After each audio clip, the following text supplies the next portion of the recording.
Hey, everybody, welcome to Noir Bar live from the Chase District in Noir City, the year of our Lord 1942, and holy shit, there's change dropping into the little martini glass. That hasn't worked in like fucking months.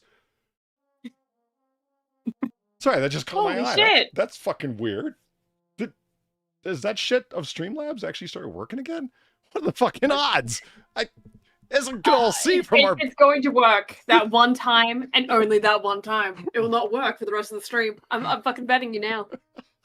Maybe it just did it because maybe it does that every time when I launch the stream, and I have never noticed because I wasn't looking. I think it does. Shut up, Sam. Let me have this.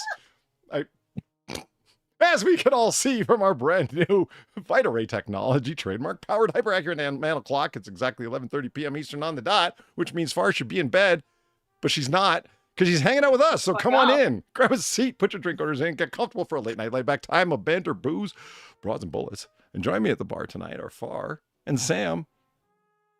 Far end, how are you doing? I wasn't yawning. Not at all. Caffeine will be your friend and then master. I'm not drinking caffeine right now, man. I don't know what to tell you. But that's why you're yawning. That's all right, yeah, Far. but I'm not drinking going enough to. for both of us. I believe him. I believe him.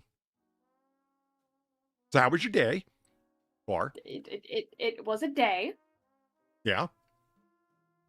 Yeah. Did you recover any apparel with duct tape or? What? I'm still thinking about them elf shoes you taped up.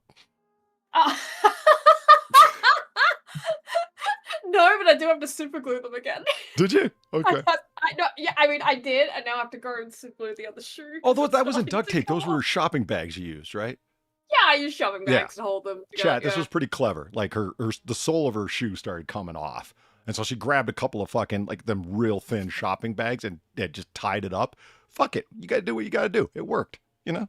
Good on you. It worked. It worked. But yeah, that was the heel of the right shoe that was. Then the front of the right shoe started coming off after that, maybe a week later. Really? And now the other shoe was starting to, I mean, they were secondhand. So, you know, but... Bar does what she needs to do to stay by vintage for 70s, chat. It's not even vintage 70s, man. I just liked them because they were boots. I just want my boots. I'm saying absolutely nothing. They're not even the boots you like, Sam. It doesn't matter. These boots, they're made for walking. Yeah, Anyway. until the sole starts coming off because you have to super glue them back down. You're fucking look. I didn't even look up at chat after I typed my last message. Mart got fucking cold right from the beginning. I was typing in a dead window. Because if you pop something out of YouTube back end and then you back out of it and then go back in, the pop out is now dead. Yeah. Right? Yeah. I was typing in that dead window. And I had gone back in. And Mort's like, probably once again demonstrating he doesn't close tabs. He just buys a new computer. That's cold. Shut up. Yeah, shut up. What the fuck? How dare you judge me by my actions? Right? I may have a scroll and roll of tabs open right now, but I do it for you, chat. You know why? Because I love you. That's why. Is there AC in the bar? Absolutely. Time continuity be damned. I'm not. Yeah. Fuck it. Direct current outlets aren't a thing yet. Sam, what did you tell me when I told you to put a cake of ice in front of a fan? I don't remember. So you did put a cake of ice in front of a fan. I don't remember. Did the heat boil your brain that bad? What? Dude, I've done a lot of cooling since then. Well, I'm just saying, it actually works. I know you've got one of them giant freezers and, multiple fridges, one for your cheese, one for your softer cheese, another one for your... No, they occupy different sections of the cheese fridge.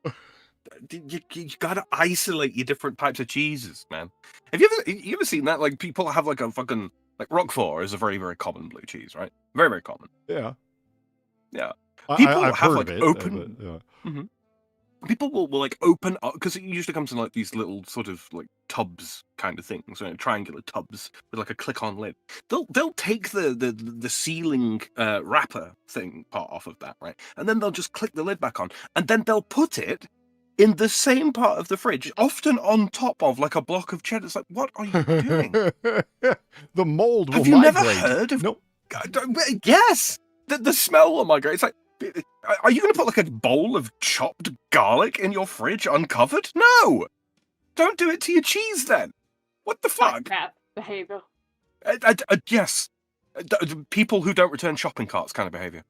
My parents. Barbarians. Cool. Yeah, your parents. Yeah, They actually do that. That's how your forebears ended up in Australia, not putting back the shopping carts. It just...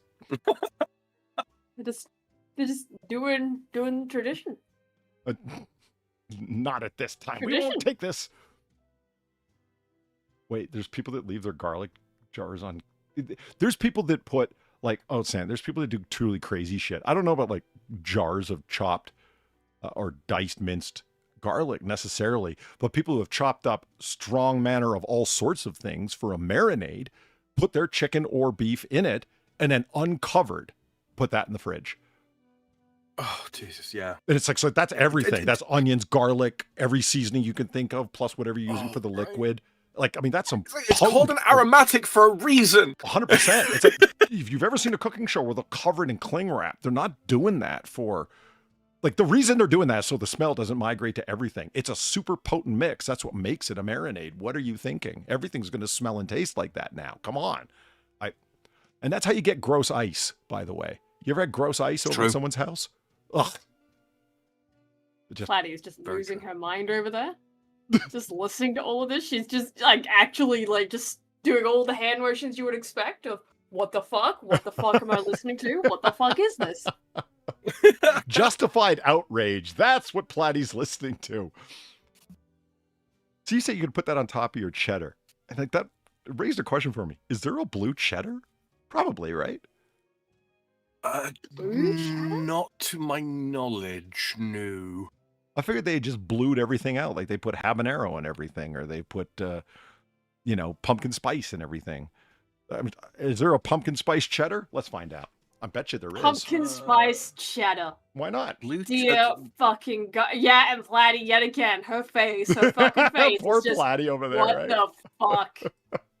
So there's some combined cheeses. Blue cheddar is a hybrid cheese that combines the sharp, earthy flavor of traditional cheddar with a bold, tangy profile of blue cheese. Created by introducing penicillium mold cultures into cheddar curds, often spiking the blocks to allow air in for the blue veining development. Blah blah blah blah. Apparently, it's made in Wisconsin. Jesus Christ, far. Huh. There it is. Science really has gone too far. See? Has it? How much of it do you have? Yes, science has gone too far. Pumpkin spice cheddar, the taste of autumn. Yep. I just want you to know that if any of you out there buy this, I will find you and I will kill you. Goes very well with your pumpkin spice spam. No.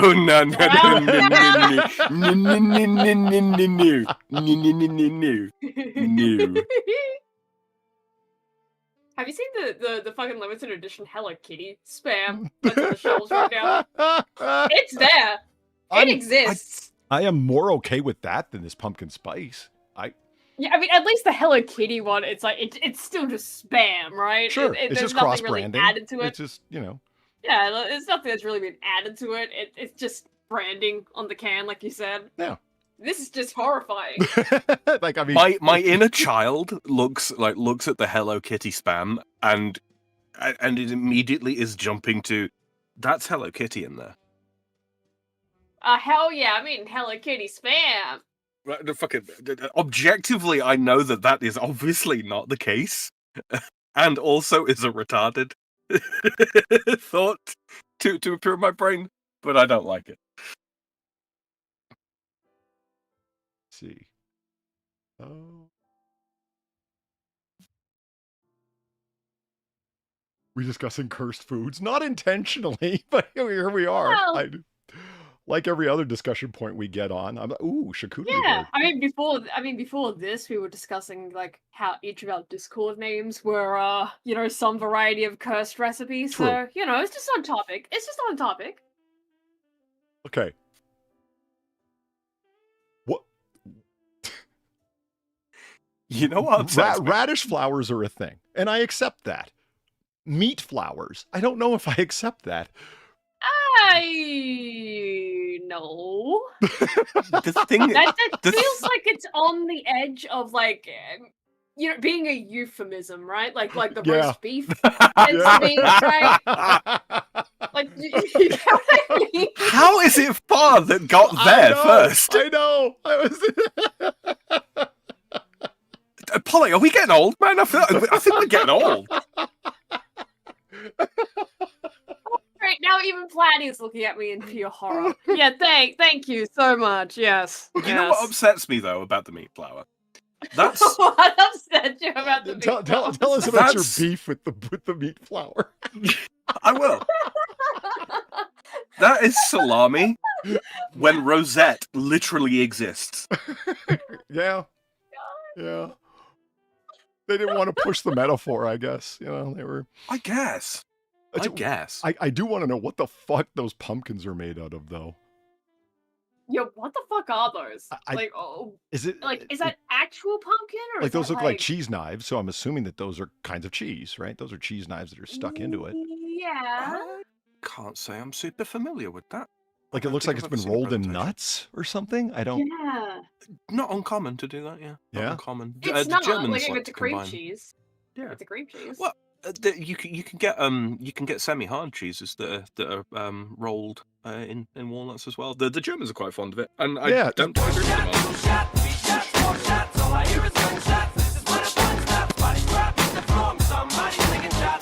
That is the first time I am glad Valine scared the shit out of me because it stopped me from telling the joke I was about to say, and that's a good thing. What is it? Something meat flour? I was gonna say, yeah, the semi-hard will still fit in the meat flour. It's fine. just gotta thumb that onto the board, you know.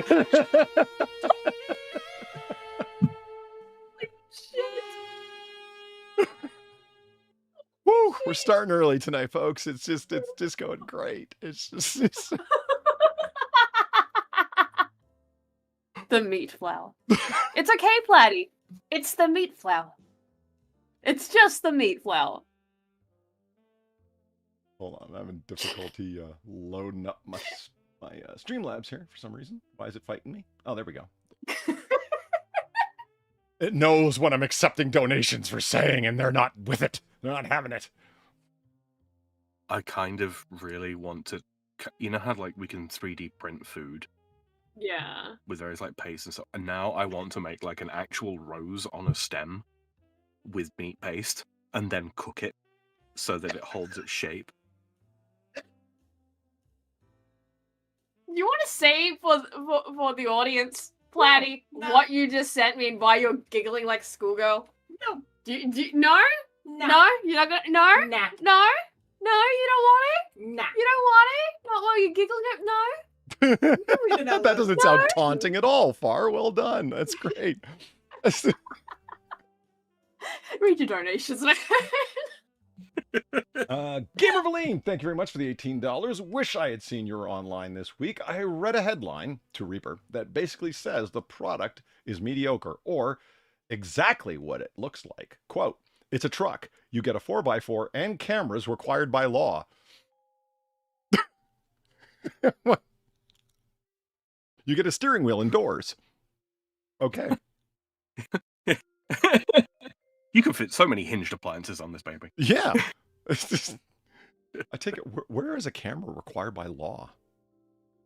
California? Depending on where you are now, in the cab facing the driver. Or what? To determine whether or not the driver has fallen asleep at the wheel or for auto-driving cars. And all that kind of thing. No, for all new cars will be forced to carry such cameras. EU Delenda est. Right? Nice reference, by the way. Garter Dingle, thank you very much for the $10. Hey, always good to see you here. Polly, how's it going, Otter? Not bad. Glad you got the bar open, so am I. What's been going on? A rough week. I told Far I would tell my most recent sleepwalking story, which happened to me only 3 days ago, and I'm still trying to get over the trauma. If Far reminds me, I will tell you all as well. Sent you some stuff on Discord, some painting projects. Cheers, everyone. Everyone say back cheers to God Dingle. Thank you very much. I will check out that stuff. The only thing I knew for sure was this. Every son of a bitch that worked for him. They were all gonna be better off dead. But hearing two 1911s drop reminded me of something, but I'll get to it in a second. Gabriel Lee, thank you very much for the $9. Backup cameras have been required since 2016. Link in DMs. Don't get your hopes up. I got away with a very inappropriate reference at work because I mentioned South Park. Is that what I've been missing all these years? I could be saying inappropriate things as long as I'm referencing them to South Park. Well, it wasn't me. That sicko Trey Parker's responsible. Yeah, fuck him, Trey Parker. Yeah. He's the guy. Son That's of a him, bitch. officer. Yeah. South Park Studios, it's them. I didn't do nothing. Yeah. God ever dingle stuff. Gabriel excuse me. You see. 2025 Nissan Frontier Pro 4 review. It's better because it's worse. Well, that sounds like anything with AI. Huh. Tell me I'm wrong. I mean, no, you're not wrong. Why are all of the things that we were sold on AI turning out to be not what they're using them on AI? It's almost like government officials and people looking for massive subsidies from government officials would lie to get things passed through. What, you really think people would do that? Just go around and lie? Yes. Regardless if it fits on the internet or not? I expect and fully anticipate that my politicians will be honest with me. Right? Yeah. I mean, okay, my biggest gripe, before I bring this up, thing with most recent biggest gripe that's affecting me personally. I'm not saying this is the worst thing in the world that's happening. I'm just saying the thing that's bugging me most personally right now, okay? Is people talking about AI is not good because people are just using it as a glorified search engine. Fuck you. As opposed to what? That's not a bad thing. It is literally a search engine glorified. What's your problem? Yes. Yeah. Yes, quite like quintessentially all AIs, all of them are search engines. Yeah. And if you could use it to speed up so you don't have to go through a bunch of fucking shitty Reddit posts you don't have access to because you're not part of that subreddit anyway, you just want to know the information that's in there. You just want a direction to go in so you don't have to put in the exact right search terms. It's the ultimate fuzzy search engine. What's the problem with doing that? There isn't a problem with doing that. And fuck you, I am using it as a glorified search engine because I don't write code. So I don't have the main use that they're using it for. All of these coders, and I'm not blaming them, but let's not fucking pretend that that's not the main reason that all these tech companies want it. So they can fire all the people that help them train the AIs and hire no one. I let you in on a little secret here, right? Let you in on a little secret. I don't care how long you've been in coding, right? You work on a new project, you start up a new project, you're part of a new project startup within a company, or even in a brand new company, right? Any of the above, you cannot possibly have memorized by rote every single fucking function that you are going to employ day in, day out. You can't do. You can't fucking do it. You cannot fucking do it. Unless you have quite literally an eidetic memory. But outside of the literal extreme fringe case of eidetic memory, right? You're going to Google a fucking function periodically. Yeah. So to all intents and purposes, all the AI is doing when it's doing code assistance is doing that for you. Now, if you don't understand what the AI is doing with the code, that's on you, and you shouldn't submit that fucking code. You just shouldn't. But to all intents and fucking purposes, whether you had a human instructor, whether you're self-taught from like online like code databases, documentation, etc., or you Google things on the fucking fly, ultimately the AI is just doing that. Now, does that mean that I want AI writing every single piece of fucking software that we use and all that kind of thing? I'm on Linux, I'm not using Microsoft Windows, so obviously the answer is objectively no. Because I don't know if you know this. I don't know if you knew this. This may laugh, Polly. Okay. So we all know who Mitzi is. She has been having an ongoing problem with a Windows update, right? With a Windows update since January of this year, that literally can cause you to be unable to log in and access data on your own fucking hard drive because it revokes key user permissions for your system drive. What the fuck? Let me guess. That is it's still for not security patched. in case like malware gets on there and gives itself nothing to do with it. Oh. Nothing to do with it. It is an Whiskey artifact. whiskey. It's a complete and total Son of a bitch.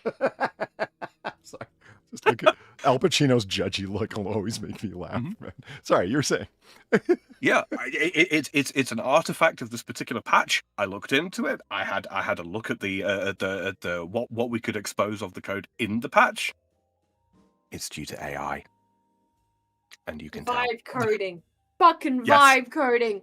And they still haven't fixed it. And why haven't they fixed it? Because no one knows how. Gotta love those, gotta love those, totally, legitimate code workers. Yeah. Mm-hmm. Yeah.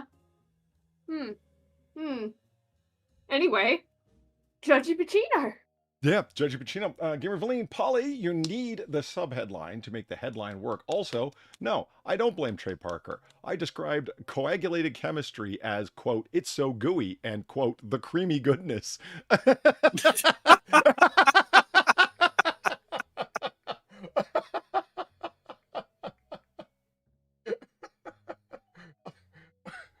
See, if I use those phrases discussing coagulation during the EMT training, I would have just, I wouldn't have finished the training. Not by choice. I would have been asked to Especially leave. with female co-workers. Yeah.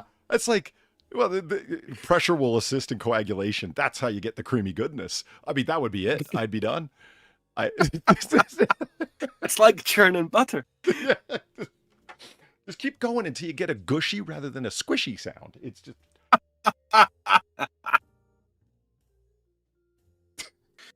Bruh.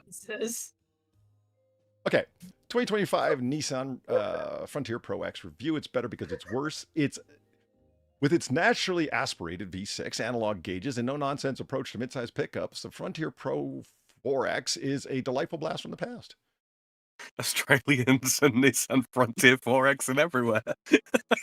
So, like, what is like a detechified? It stripped out all the bullshit electronics that.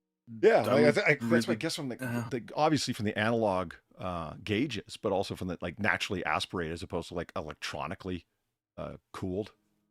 Intercooled, yeah. Yeah. The delightful blast from the past. Leave it up to the Japanese to go low tech, quote unquote.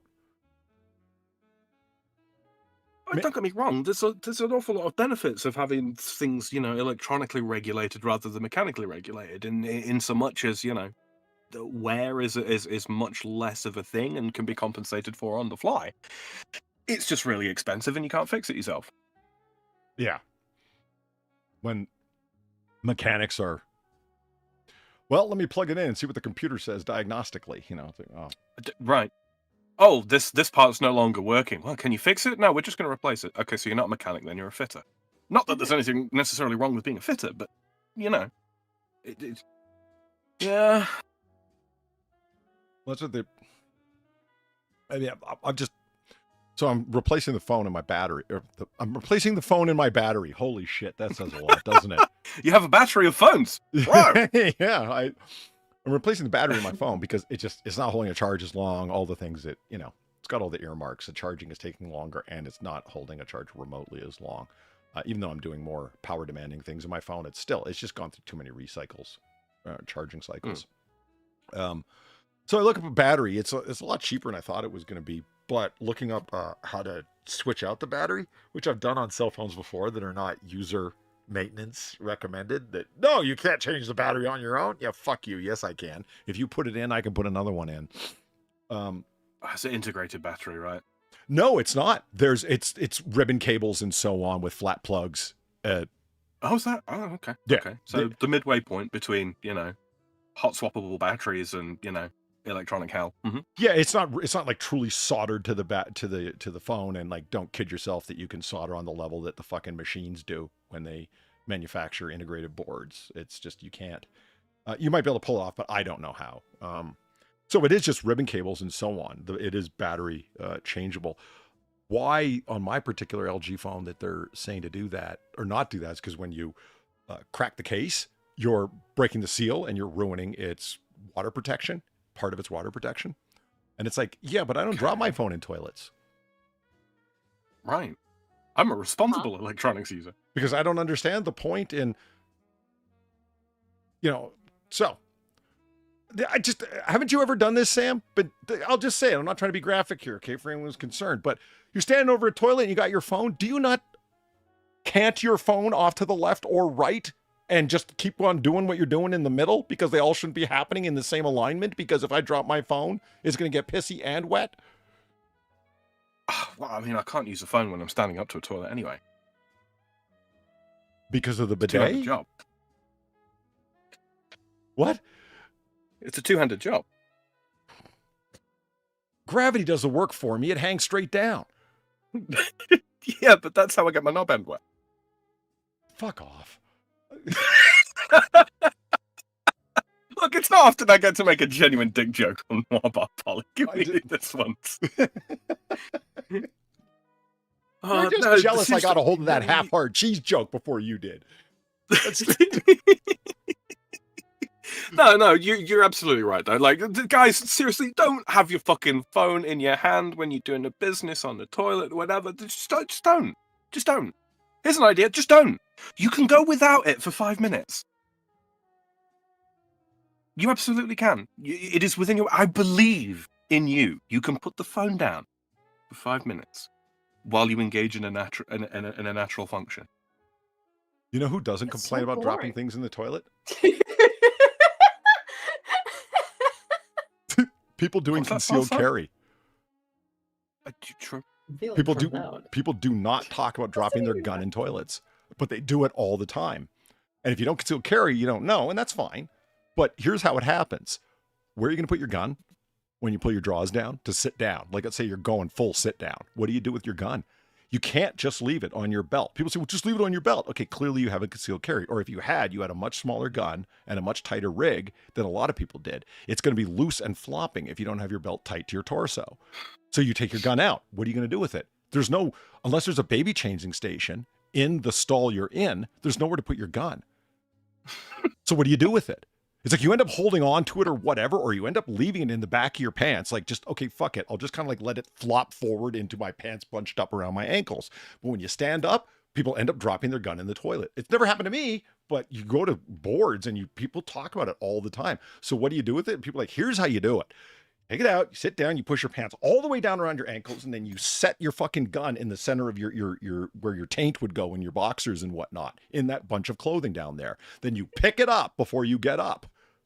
And that's how you don't drop your gun. And it's like, because, you hear people, they're willing to say, oh, I dropped my gun or I dropped my phone in my toilet. They're not willing to talk about dropping their guns in toilets, though, which I find hilarious. It's like, really? You'll talk about your phone that's full of electronics and shit? Your gun will just be full of shit. Like, it'll still work.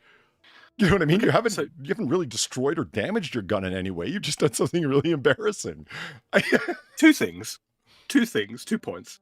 2 points. Number 1, that is how the term pea shooter was invented. Second of all, why are you exposing your gun to both ball and taint sweat? That just seems like a terrible idea. Okay, but it says you place it on the TP dispenser. I hear you. There are some of them that have flats on top, and they're not anymore. They're all like, at least most of the ones I've seen are all rounded tops to stop people from setting things on them. Because what you'll see on the top of any flat top toilet paper roll dispenser, the double ones, are a whole bunch of cigarette burns where people have used it as an ashtray. People who stop out cigarettes on plastic toilet paper holders should be shot. When there's a toilet right there to throw it in? And dispense this is what I'm saying, right? This is exactly what I'm saying. Like, I'm not saying you got to do the risky biscuit where you kind of like put it between the gap between you we pull your junk up out of the way and then just throw it through the gap. No, stand up and drop it in. Sure, is what I'm saying. Yeah. What the fuck is wrong with you? Why? I don't know. I don't know. These are the people that don't bring their fucking shopping carts back to the fucking what's it called?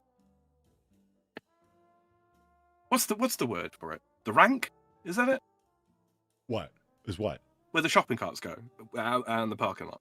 Oh, I didn't know that it had a name. The dock. The dock? The yeah, key. Let's go with that. That works. The dock, yeah. Yeah. The cart caddy. Risky biscuit, Justin Wilson. Yeah, it's Son of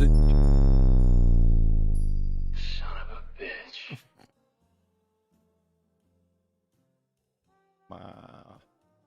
Boom. Gamer Villain, thank you for the 415. The Judge Pacino. If it makes you feel better, the only reason I got away with that joke is because of who I said it to. My guy's former boss now works in my building, not my boss. I did take pics of the goo. I took pics of the goo. She wasn't happy with me, let me tell you. Now, Sam, you were saying. Yeah, sorry, yeah. Osan says the cart corral. Yeah. Mm-hmm. A corral. Yeah, the risky biscuit. It's when you're sitting in bed, or I suppose more commonly these days, the computer chair, and you're not wearing any clothes, and you're eating a cookie, and the crumbs fall down into the general genital area. Right. And you stop to make the conscientious decision as to whether or not that particular area has been covered in enough, you get the idea, to risk taking the biscuit crumb from where it is. Any activity that involves like fine movement procedures in the genital area, that's a risky biscuit. Okay. I'd call it the forbidden crumb, but I hear you. It's yeah, fair enough.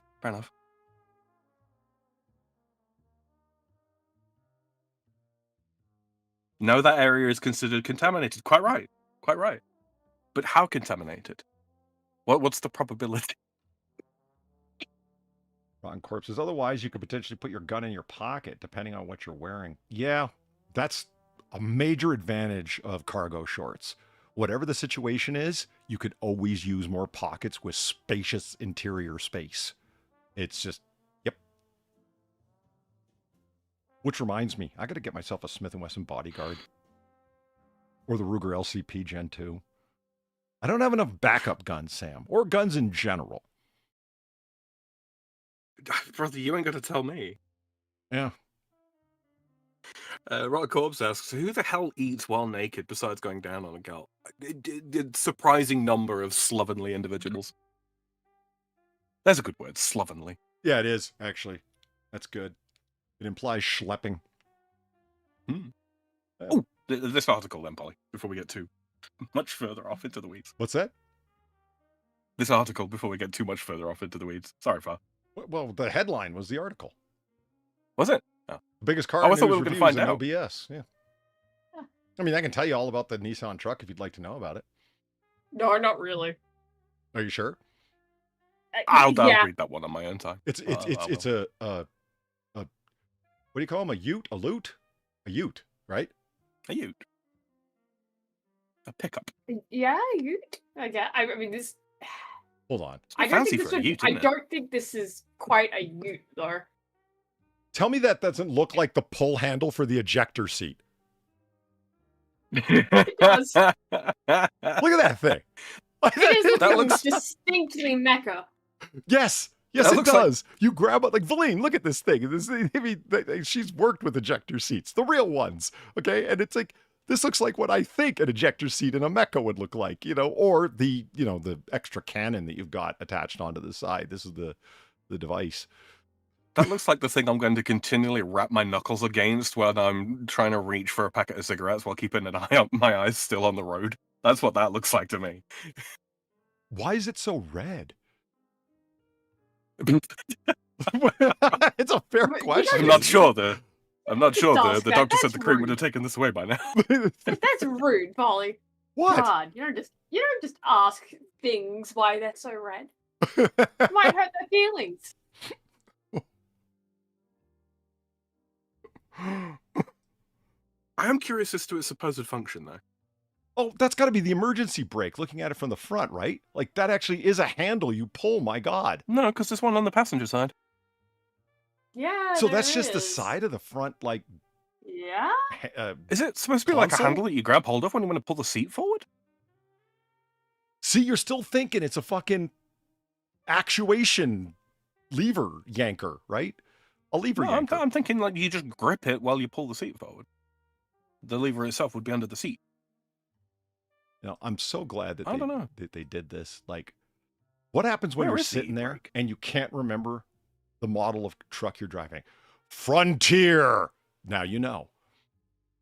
Now that's just telling you which direction you should face while driving the vehicle. Frontier, and they just misspelled it. This is the Frontier. See, they got the coloration that's around the side panel or the console here is the same coloration that's around the door, and it's like, just why'd you do this? Ugly. Oh fuck, you can never paint your car. Yeah, not unless you want to change all of the fucking stitching. It looks like the terrible stitching that they do on Nouveau suits where they make it a different color than everything else. Here, chat. Oh God, it looks tacky as fuck, doesn't it? It looks like an auctioneer's suit. Red as a highlight to black looks great, but not here. Yeah. Yeah. That's just my opinion. It's just a matter of taste. Maybe this is your thing. Hey, if this is what it takes to get away from AI, I'm willing to pay the price. You know? Just saying. Fair enough. Now, Far. Yes. Just before we went live, I said, you got to remind me to talk about something. Seems I didn't have to. Okay, right. But I forget what it was. What the fuck were we talking about? Sleepwalking? Yeah. No, I remember that. That's a separate thing. What? Mm-hmm. No, I don't remember the other thing. Damn it. Okay, so next time I got to remind you to remember the context, too. Or just write it down. Yeah, right? Sam, do you know why how do I many remember? questions I came up about with the French language this week alone? And I don't remember any of them. It Yeah. sounds like it sounds like a skill issue, I'm not gonna lie. Yeah, I know. Write it down. But, Yes, skill issue. oh, actually, I remember one of them, Sam. Thank you. But it's not a subject for discussion on stream. Remind me later.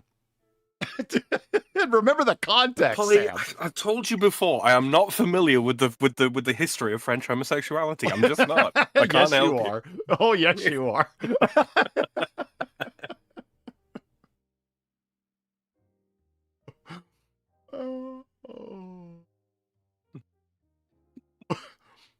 Let me think. What the fuck was it?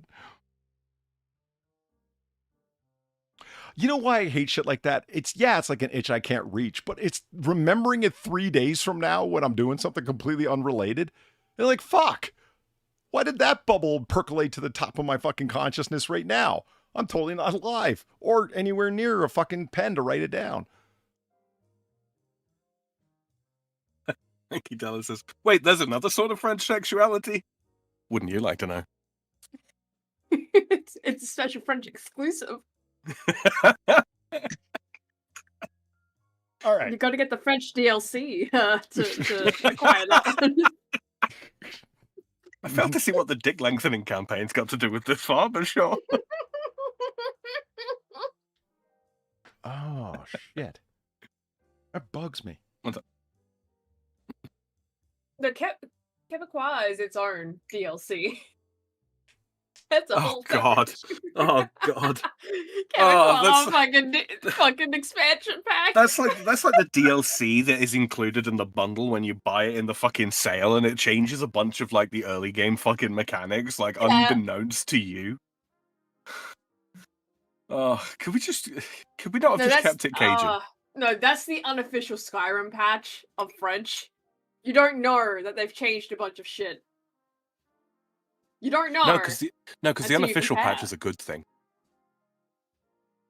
It is, but they still change a bunch of shit. Have you ever seen the Down the Rabbit Hole video on it? No, I Down can't the rabbit say hole I on have. what? The unofficial Skyrim patch. Oh. No. It is actually worth watching because, while it is a good thing in certain aspects, if you document the patchwork, like the actual work on that patch, it is a great example of someone just letting all the power of something that really doesn't significantly matter all that much get to them. Honestly. Programmers going on developing a god complex? Yeah. That does sound like something interesting and nothing I've ever heard before. Yeah, but it's not quirky and kind of charming like Temple OS. Understood. This is kind of Quirky and sad. charming. Quirky and charming and glowies. I mean, come on. Yes, Right. right. Glow in the dark CAI Glow in the dark. noodles, and you can Yes. knock them down with your truck. What? Yes.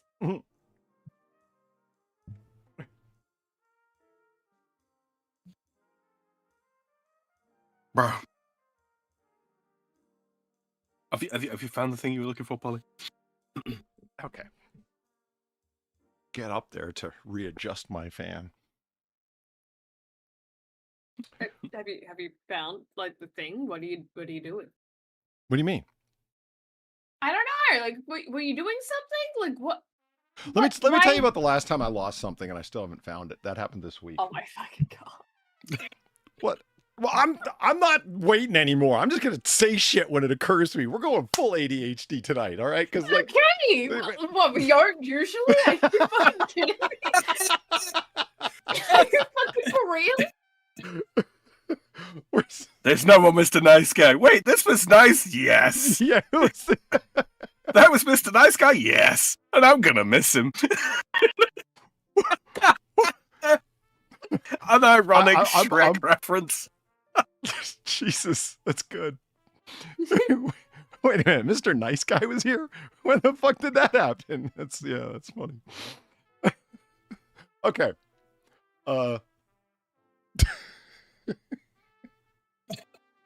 Liam says for Skyrim, the Australian patch only changes whirlpool rotation and adds syllables to no. Oh no. I resent that. That's good. You should. That's actually really good. What the hell? I resent that. I brought that up at a conference where, people, I don't think a lot of people have a full appreciation for how far and wide glowies has spread. I've heard people on MS Now say it. Like, they're talking about, like, government spooks, whatever. You never know. And it's like, yeah, and there's glowies involved. And I'm like, holy shit. You people over here, woke as fuck, news crusaders, are saying this. You really don't know where that comes from, do you? Yeah, people get shocked when you actually tell them where the fuck the glowy thing actually comes from.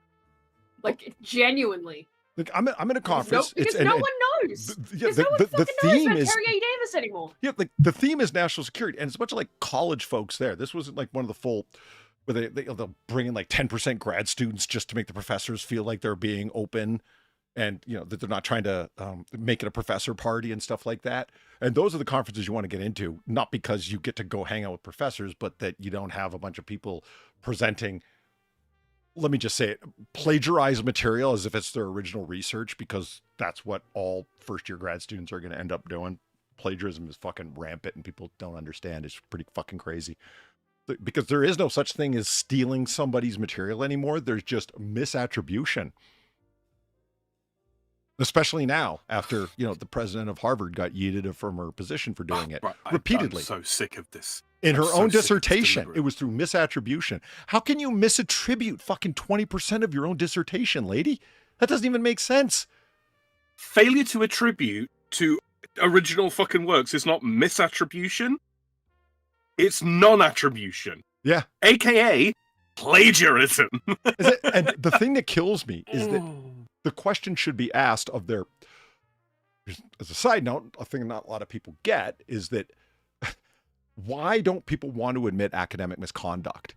Because if it was on a dissertation or a thesis, the 5-man team, 5-person team, whatever, that signed off on your research are equally culpable.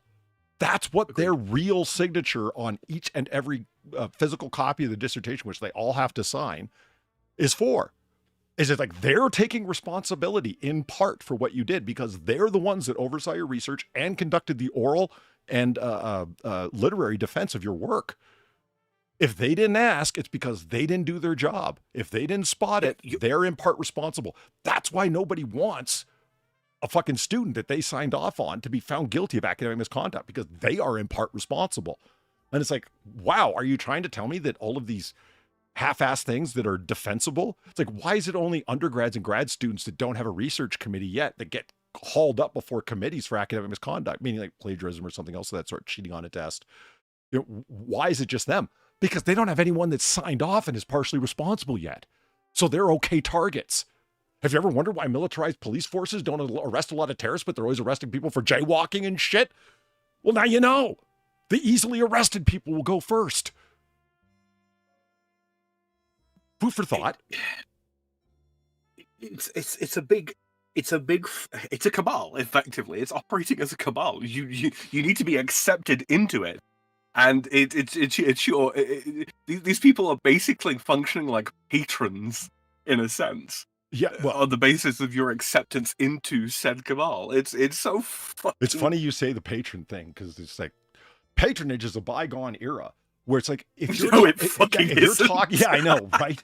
It's like, if you're talking about it in a modern context, if you're talking about it in an academic context, everybody there understands how patronage works. Your supervisor that agreed to supervise your work is your patron. That relationship between you and him or her is identical to the way it was with a patron.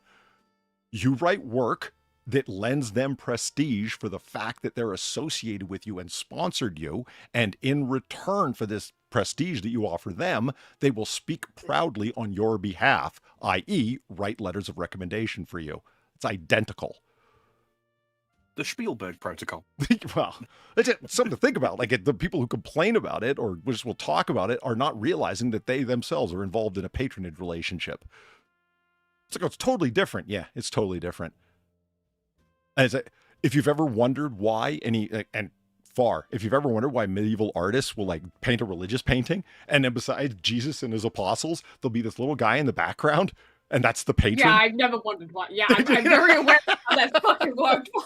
And it's like, people, okay, you've never wondered because you're delightfully cynical, which is awesome, okay? But it's this. Well, no, one, because I'm not really looking that deeply at the fucking background anyway, but two, I did go to art school, so it was kind of in there. Like, yeah, the patron is just included in the background. Yeah, who's that guy? And it's like, you know. Yeah, who the fuck is this? Who the fuck is this loser, this nobody? It's just kind of there. With anachronistic clothing that doesn't fit the era at all, you know? Yeah. It's yeah, he's just kind of there. It's just kind of vibing. Yeah, that's the patron. He just wanted to be next to Jesus. His main man, Jeez. Yeah, but the way that you honestly have to lock it up a lot of the time is that the patron probably didn't even ask for that. If you want to know what it looks like, read the opening page of anybody's dissertation or thesis and read the glowing things they say of their supervisor. It's an identical phenomena. Read the opening page on my fucking thesis. I talk about professors that I rip to fucking shreds when they're not standing there, but yet I speak glowingly of them on the front page. Why? Because that's the way it works, brother. That's the way it works. When your boss was behaving like a fucking asshole and you didn't tell him right to your face, but right to his face, but if somebody else outside had done that to you, why wouldn't you have, and you would have told them off? Why didn't you tell it to your boss? Because he's my boss, asshole. No, I get it. I do. That's how it works. Certain people can get away with certain things and they fucking well know it.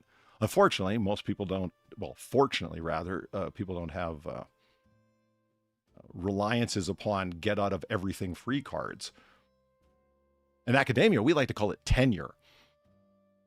Fucking. But enough about that. I find it so wonderfully amusing that like the hard I don't say hard as in difficulty, but like the hard fields of study, so like the hard sciences, yeah. Given the very nature of them and the morphism that the fields are subject to, right? Because science advances and we refine things, and the conclusions that we draw based on the body of knowledge that we have changes based on the amount of information, and so on and so on and so forth, right? That all changes. The people that are doing the sort of like the research and all that kind of thing, they change, right? Yeah. Research teams become more or less favorable depending on the products of their research and how far they advance the body of knowledge, and so on and so on and so on and so on and so forth. Ideally, in an ideal world, the best people for the job get the most funding. That's not really how it works in practice, but that's the idea. The thing that doesn't change is the people teaching the body of knowledge due to tenure positions.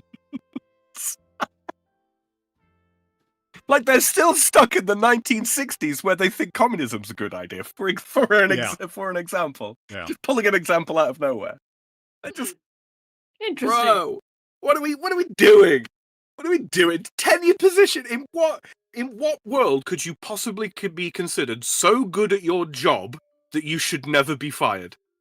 Well, okay, this is going to strike you as funny, and in its original purpose, it does serve a purpose, is to protect the integrity of your research, that you cannot be fired for publishing unpopular research. That's sure. You can't be subject to the same ebbs and flows of the market economy when you're trying to publish research. And no, you can't. That's fair enough. But they use it to become, when you have the professorship, like to that status gate kept. And all of the professors in a given department will fall ideologically within the same like 95% that we're all like this. Well, that's not protecting your research because you no longer will you get fired for not writing that stuff. You'll just never get hired. So everyone's writing along the same ideological lines anyway, which is how we get things like feminist glaciology. Right. But we don't do politics here. Now, speaking of not doing politics, I just noticed a top story off to the side because I just wanted to bring up something because I was sick of looking at that truck. So I brought up this delightful raccoon dog. Because look at him. Yeah. It was a tab that I had open that I hadn't closed. Shut up, Mort. And it's That's aggressive. I was closing stuff and I thought I'm going to leave that open just because it's a delightful raccoon dog, you know. But I noticed a story off to the side here. It says 65% of LGBTQIA plus community worried about safety of Pride Amsterdam after Berlin attack. So that leaves me with only one question. What in the fuck's wrong with the 35%? What are you, fucking stupid? What are you...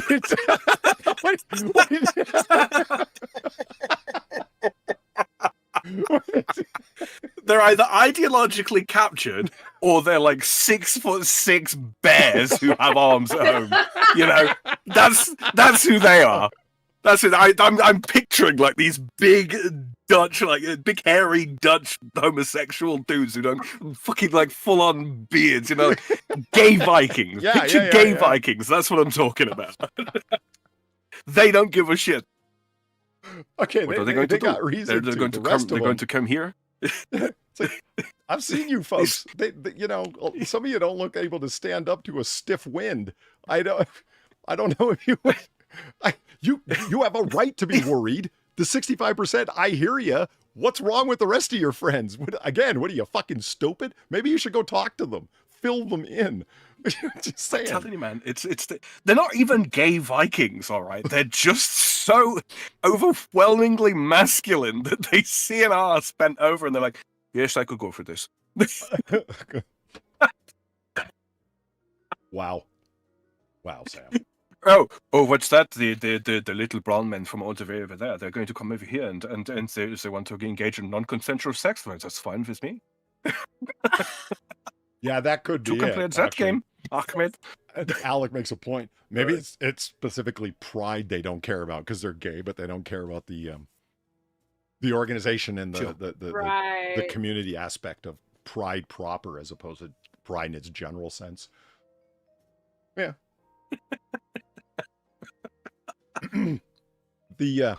Okay, so let me tell you a harrowing story, and it's harrowing. Now, I'm just thinking about how to tell this. Okay, hold on. This is the sleepwalking bit, isn't it? Yes, it is. It's not a bit. It's not a bit, Sam. This is my life, okay? It's not fucking. I'm about to make it one.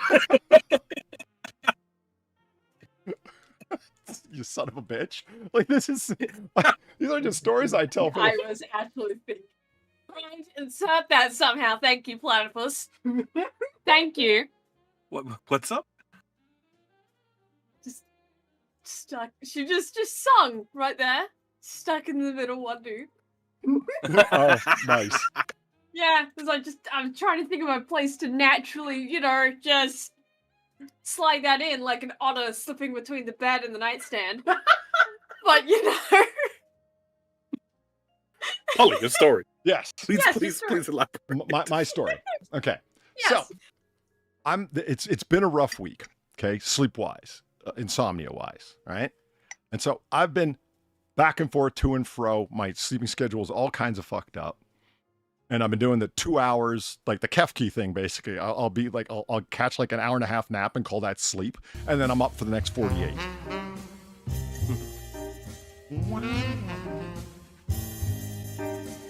Boom. Ooh. Ellen. Always great to see you here. Thank you for the $5. It says, Polly.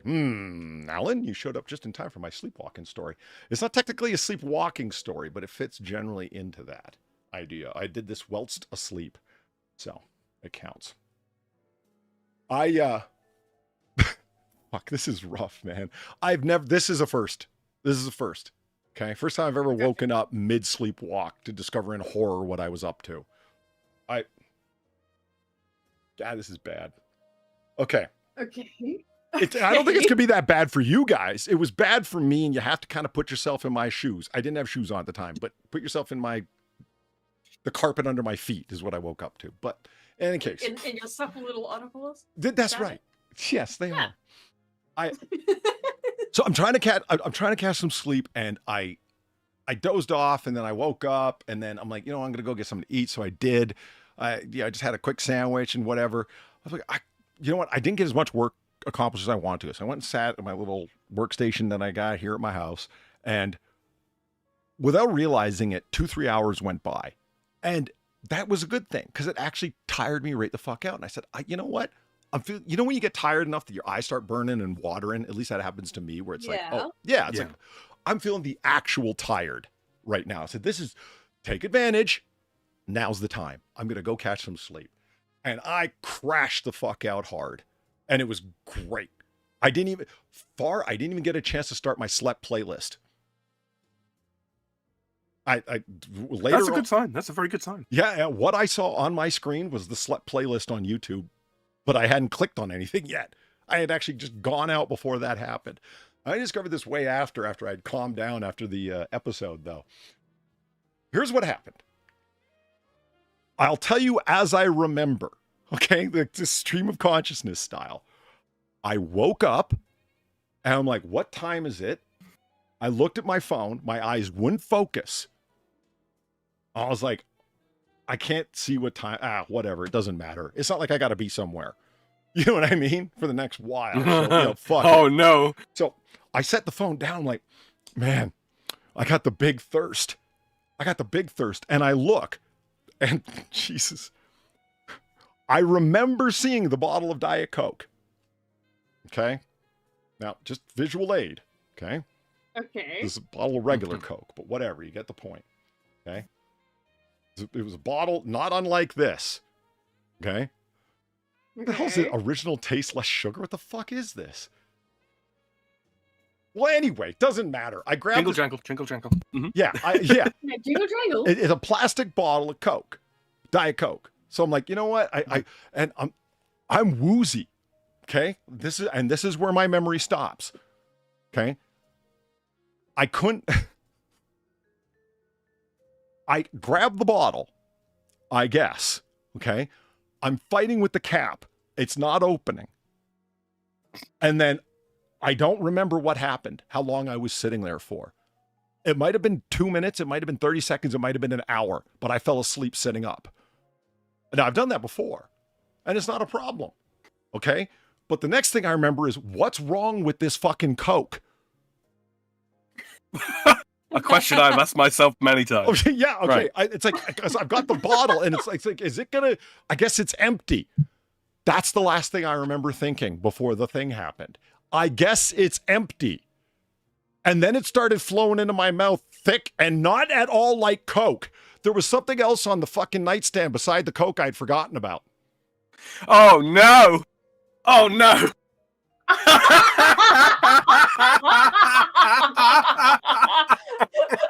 Now, I bring these two pictures up on purpose to show you. Do you see how similar they are? Polly. Polly. What is Sriracha doing on your nightstand? I was eating dim sum in front of my computer, okay? Like, What, and you keep this on your nightstand? Like it's an emergency ketchup? Like Kirschner on a desk? What the fuck, man? I had bought some steam it at home dim sum, some shrimp dumplings, and I told you my computer's burned out. So the computer I'm using is my laptop. My laptop was beside my bed. I was sitting there watching something, and I had of course, my sriracha, and of course, my soy sauce. It could have been soy sauce. Your emergency sriracha that you keep by your desk at all times. Yeah, okay. Jesus, man. So I grabbed Sriracha in the bedroom. Polly, you'll have to forgive me. I was clearly unfamiliar with your game. So Like Do people you like, shape it like the ketchup as well? Like you just go glug glug glug. for all I know, I looked at it, but I have no memory of picking it up. But picking it up, there would have been nothing to clue me in to something being weird. Because look how similar they are. Bottle, cap. No. You know. No. No. Absolutely the fuck not. No, I'm not. I'm not letting you try and get away with it. But I want. Okay, listen. Before we get too far, I want you to understand the horror. It's not that it was hot. Okay, I really need you to accept that. It's not the heat. It was the texture. It's thick. It's flowing. Fully accept it's the texture, but at the same time, it was man, pasty and grainy, and it came into my mouth, and I went, "What is wrong with this Coke?" Phrasing, Ollie. Fuck. And that's when I woke up, like full consciousness, like. Because like it was just, what's wrong with this Coke? And I came to, and I was like, what the fuck? And I pulled the bottle away from my face. Sriracha goes everywhere as I do a spit take. I just, I'm like, oh my God. Oh my God. And I'm like, poo.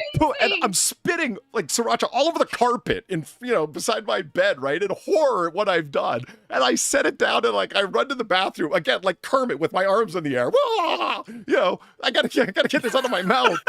It wasn't hot. I wasn't angry at the heat. It was just, I gotta get this texture out of my mouth. My God. I thought it was gonna be thin Coca-Cola, slightly effervescent. Not thick, sweet sriracha. I can't tell you how disgusting that texture was when you weren't expecting it. It just... I'm sitting here, and in my mind, I am picturing an otter in an oversized bed, bleary-eyed, grabbing the bottle of sriracha, chugging like 6 or 7 mouthfuls, and then belching loudly and going, "Why is it spicy?"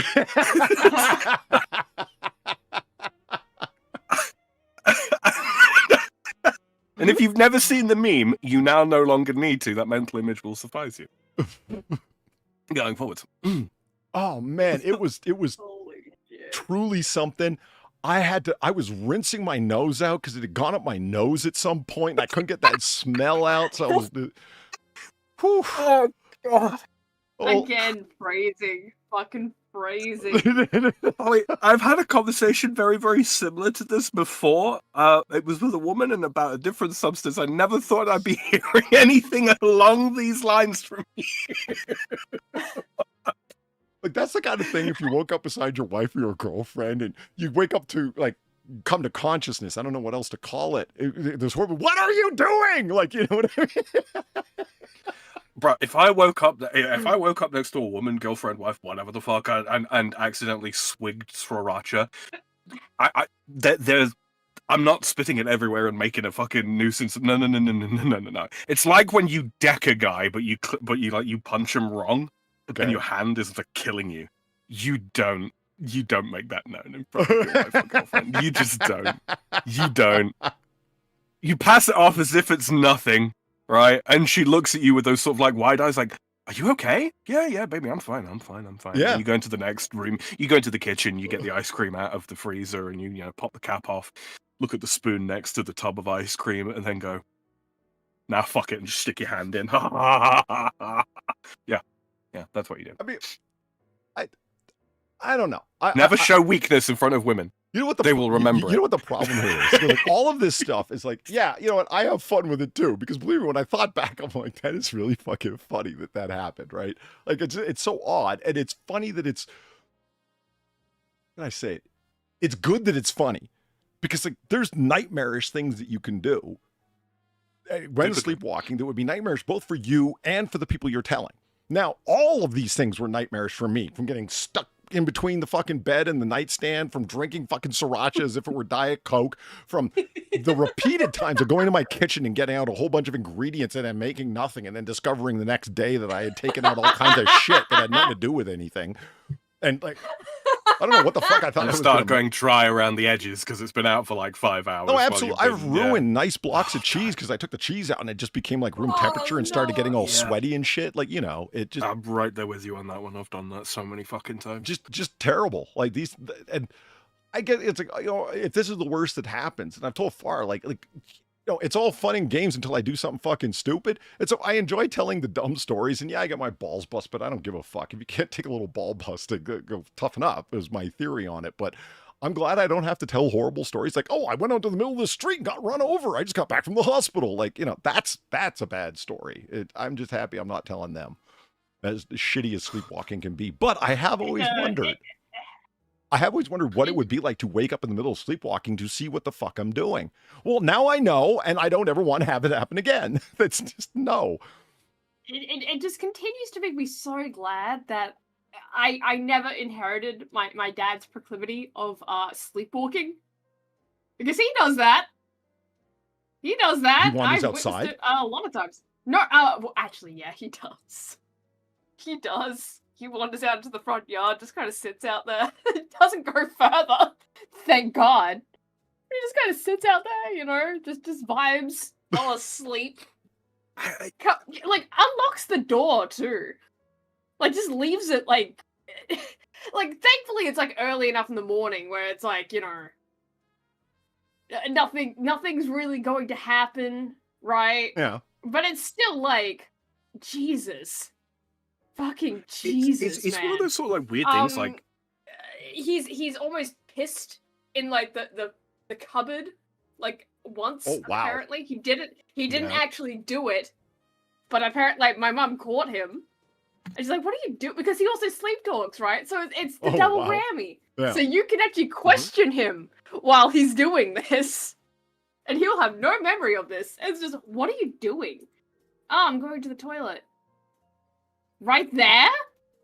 Oh, yeah, I guess I should actually Don't worry, not love. do that. Just going for a number one. Yeah, it's like, I guess I shouldn't do this here. Yeah, and then just shuffles away to the actual bathroom. Like, fucking I think that's like that's the scary thing. You can kind of reason with him. Yeah, I get that kind of reason, but you can kind of reason with him, but it's like he's still very much like not awake. Like, thank God I'm not at that level. I just sometimes apparently just randomly sleep talk. That's about as far as it goes. Yeah. Yeah, you definitely do. I've heard it. Thankfully. No, the sort of the weirdest part about the like sleepwalking, because I sleepwalk a lot less these days, which I dare say is down to just sheer fucking exhaustion. Like, sleep me goes, I should go for a wander. Nah, I'm too tired. My subconscious mind is too tired. No, but my younger brother, the immediate younger brother down from me, he has sleepwalked all of his life. Still does, yes, still does so to this day. It's not so much the sleepwalking itself that seems to be the problem. And he does seem to have, it's sort of like an alternate consciousness that seems to be in control at the time, right? The danger seems to arise from the fact that short-term memory isn't being made. Like, short-term memories aren't being made. Yeah. So, like, doors get left unlocked, or keys get left in places where they shouldn't be, or stuff gets moved around to places where, nobody can remember where it ends up being moved to. That seems to be, like, the main problem. Like, sleepwalking out into the street, I've had numerous opportunities to do so, and much like your old man, Far, I've gone and sat in the front yard many times, stood at the garden gate. Yeah, I'm pretty sure that's as far as he actually goes, right? Because that's just where he also sits when he's home on his days off as well. He just like sitting like in that same spot in the front yard, so it's probably just. It's probably just kind of like programmed in his brain. It's like, this is a safe place to sit, right? Hence going outside. Exactly. Yeah. Right? That makes sense. Yeah. I do wonder then if there is some correlation between like the subconscious that is active, supposedly active during sleepwalking, and the notion of second nature then. Because you go to the toilet or you prepare food, you get stuff because you get stuff out of the cupboard, so clearly you subconsciously know where the cupboards are and what's in them and so on and so forth, right? I'd be fascinated to see the neurology. Sorry, I'm nerding out. Yeah, but then it's like you have to then explain piss cupboard, right? Yeah. It's a door that opens up. It's a non-standard space. Yeah, I don't know. It resembles a closet bathroom he knew once. Like, it, Yeah, it's so just like, He's just looking for a pot to piss in. Yeah. No, like it's because it's not like a walk-in cupboard or anything like that. No, it's like one of those ones you buy at like IKEA or some shit. Like it's got shelves in there, man. And each See, shelf the is thing that filled worries with me about something. sleepwalking is Kind of weird. it's like how much of the, because like I said, I'm going to tell you as I remember it happening, and I do remember looking at my phone vaguely, like we're talking like hazy watercolored kaleidoscope memory version of it, and I couldn't read it. I believe I was actually doing that, and the reason I couldn't focus on it is because I'm 90% asleep. It's like I couldn't tell the time, even though the time's huge on my fucking phone. Like I should easily be able to see it, but I remember looking at it and like squinting and stuff, and I couldn't see it. And I got angry or frustrated by it. I was like, ah, fuck, I'll look later. It doesn't matter. I don't need to be. And then faded out. And then the next thing I knew, thick, flowing, pasty liquid in my mouth. Gah! Like just. I think it's because it's kind of like they reckon like you can't see like words or numbers or what have you in dreams, even though you know what it's supposed to say, right? Yeah. Supposedly. See, that came up in a Maybe it's- Batman cartoon that, well, actually Kefki and I were recently watching, where Batman knew he had been tricked into one of the a villain's like multi-layered inception, basically, to make Bruce Wayne think that he was in a real world when he wasn't, so he could trick information out of him. And one of the ways that he clued in was that he was trying to read the newspaper and the words were all jumbled and you can't read in your sleep. But that's not true. I've read in my sleep and lots of people have. I only have very vague memories of dreams with words in, but no, I think maybe I have. Maybe it's just it's more remembered as a picture rather than as an actual. I don't know.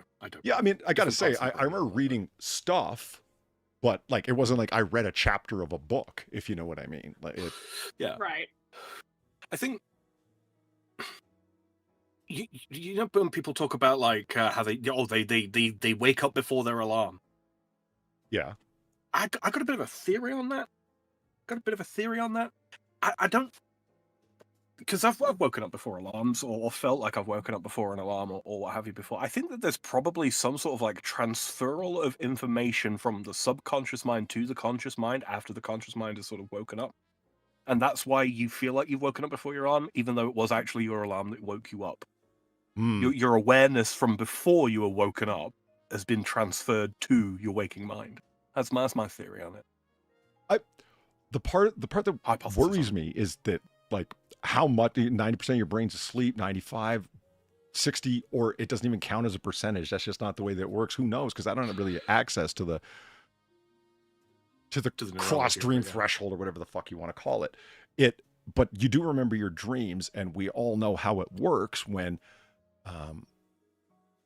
you will incorporate the sound of your alarm into your dream. It's a sound in your dream now. Mm-hmm. Why won't somebody shut that fucking beeping thing off? You're suddenly over at your black friend's house and he's got like 15 ceiling birds and you don't know why. He just change the battery, man. Fuck. But sleep racism. It's a real thing. Yeah. But you know what that's like. I remember my friend telling me when he fell asleep in the shower and had this nightmare that he was under this ice cold waterfall, and then he woke up and realized the water got cold in the shower and he fell asleep leaning against the wall. That was hilarious. But it's as a Tarrasque, he was not in his lane. But it makes me wonder, like what is going on in the dream world where, like, if you're constructing your own reality as you're walking around, your dad walking up to that cupboard, who knows what he thought that was? That could have simply been an outhouse in his dream. So it makes perfect sense now in the dreamscape world. But that opens up these scary possibilities of you don't think you're going outside at all. You think you're going down a hallway in the house you're in by opening that front door, if that makes sense.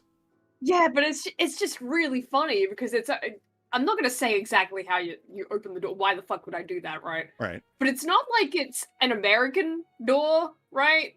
That you're probably used to. It's a slightly different mechanism. It's just you have to be so deliberate to open that door from the inside. Like so fucking deliberate. It's just kind of like, no, he has to fucking know. He has to fucking know. Like this specific door. Like, it's not like you're opening it with a door handle, right? I was just. It's almost like you're giving it a secret handshake sometimes. Like, it sounds like like all you get what I doors in mean? Australia are child-proofed or something. What the... No, The spider-proof. it is specific. It like, this is why I'm not really saying exactly what it is, but like Okay. it's really non-standard, like really non-standard. So like, there's probably other houses that have it. I just don't know, right? But it's like, you have to be so deliberate in opening that from the inside specifically that it's like, there's no fucking way, man, that he doesn't on some level know he's opening the front door. Yeah. You know, like, there's no fucking way. Fro says, I had a customer come in to buy a 9-volt battery. He was black. He wouldn't believe how hard it was not to burst out laughing. What are these things ever used for? Yeah, I know, right? I was reading through chat what? here, and I love this one comment. There's a few comments here. One of them was like, bedside hot sauce is like the most American thing I've heard. Yeah, well, You know what, Fro? It's that's like fat people on a treadmill. You know, yeah, okay, it might be funny in the moment, but we do suppress giggling at that. You know what? Because at least they're trying. Damn it. This speaking of which, this is something that I actually have gotten into recently. Hot honey heat. It's just delicious. I wouldn't have like hot and sour and hot and sweet. I guess it's a combination that I've been familiar with. You know what I mean? But I saw at the store like honey pepper is the way that it was called. And I thought, yeah, what the fuck? Like, it was a small sample size bottle, so I'm like, okay, no big deal, dude. This is like my new favorite hot sauce. I'm loving it. Like, the sweet and the heat together like that. Oh man, it's amazing. Like, this might be old stuff for people, but it's new to me. And this is just, I love my hot sauce, right? So I'm just digging hot honey so much, man. I'm having flashbacks to the jalapeno honey butter section of the Shrek film. I've got Shrek on the brain You got today. I don't know Shrek on why. the brain, man. Yeah. I do. But somebody else asked, oh my God, that story about Polly getting wedged between the nightstand was real? Yeah, it was real. Yes. Why would he lie about that? Yeah, that is such an odd thing to lie about. Like, why would he? Of all of the you know what? I say, something actually nightmarish happened, actually something horrible happened, then people wouldn't laugh. No. They would still laugh, because the most common thing that happens to me in terms of bad stuff happening when I sleepwalk is simply falling out of bed. Far knows about that. I've told a whole bunch of times. And it's awful every time it happens, because I'm fighting something that turns out to be my comforter, my sheets, you know what I mean? That I can't get loose of it, and I'm trying desperately to get loose of it inside the dreamscape world. And when I do, I end up, the ground jumps up and attacks me. Okay, but really what happened is I was fighting to get my comforter off and fell the fuck out of bed. Okay, now that is that not the quintessential? Is that not a brilliant summation of the American spirit right now? Prisoners of comfort. And a lot of the times, like, remember the time I injured my foot because I was like trying to get free? It was like I had shackles on and I was in water and I was trying to bust loose. And when I did bust loose, like, bang, and I woke up because I flung my leg out from underneath the comforter and kicked my monitor. Remember? And I was like, I hobbled myself for like a week. I couldn't walk on that foot. That happened like 4 or 5 years ago. That was awful. It's hilarious. I side kicked my monitor, man. I knocked that motherfucker out. Like, believe me, it was, whew. But I hit it with my fucking Jean-Claude Van Damme of it. Yeah, I hit it. I hit the corner of it, or the edge of it, of the bezel with like my instep. Not exactly a tough part of your body. Fuck, that hurt. Holy shit. But believe me, when you fall even like the few feet out of bed and you're not ready for it and you thump your whole, oh man, that'll wake you up, believe me. And that happened because I was rolled up like cocoon style in my comforter, tossing and turning. And when I fell out of bed, I fell right in between the nightstand and my bed. And that's when I woke up. I was like, what the fuck? Where? And I couldn't move because I was wedged in there like real tight. It pushed the nightstand slightly to the side. And so like I was in there like true friction fit.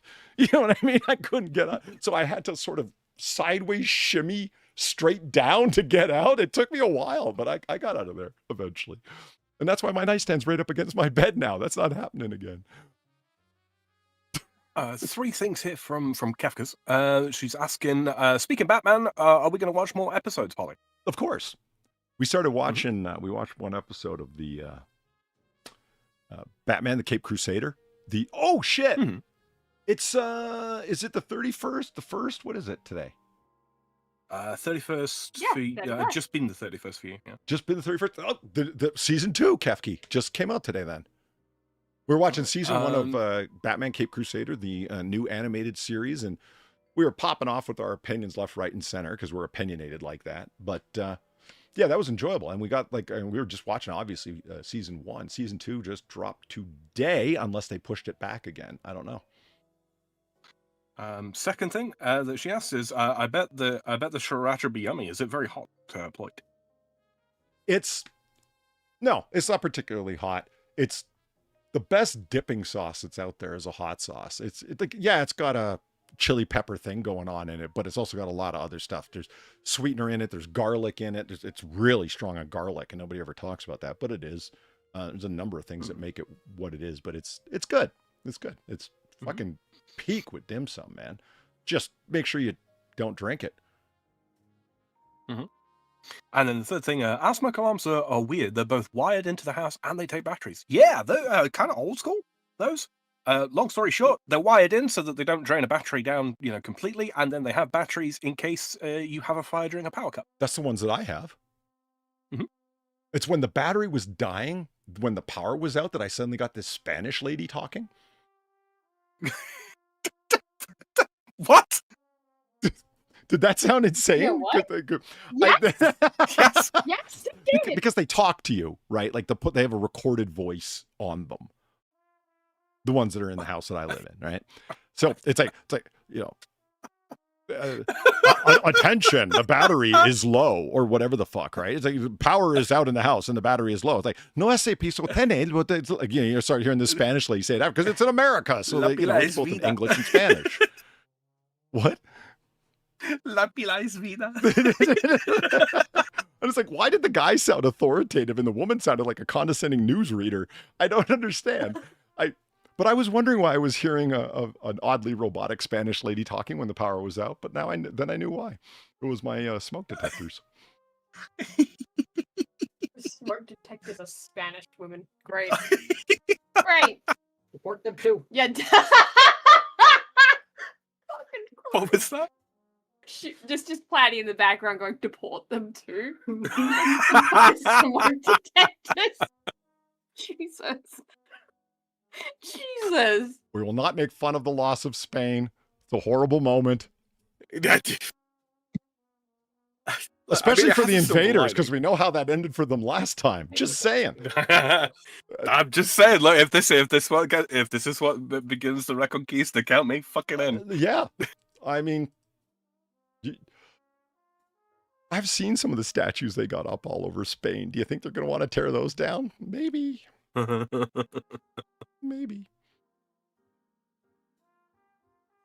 So do we want to do a house? Do we want to do a house? I think we want to do a house. Yeah. I could do a house. House. What's this? Oh, that's I mean, the raccoon. alternative is to do magnets. To do what? To do magnets. We should do magnets, To find out how they work? No, we know how they work. Not very well, actually. It's these little gins, Polly. They run up and down in lines. Thank you. No one ever comes clean about that.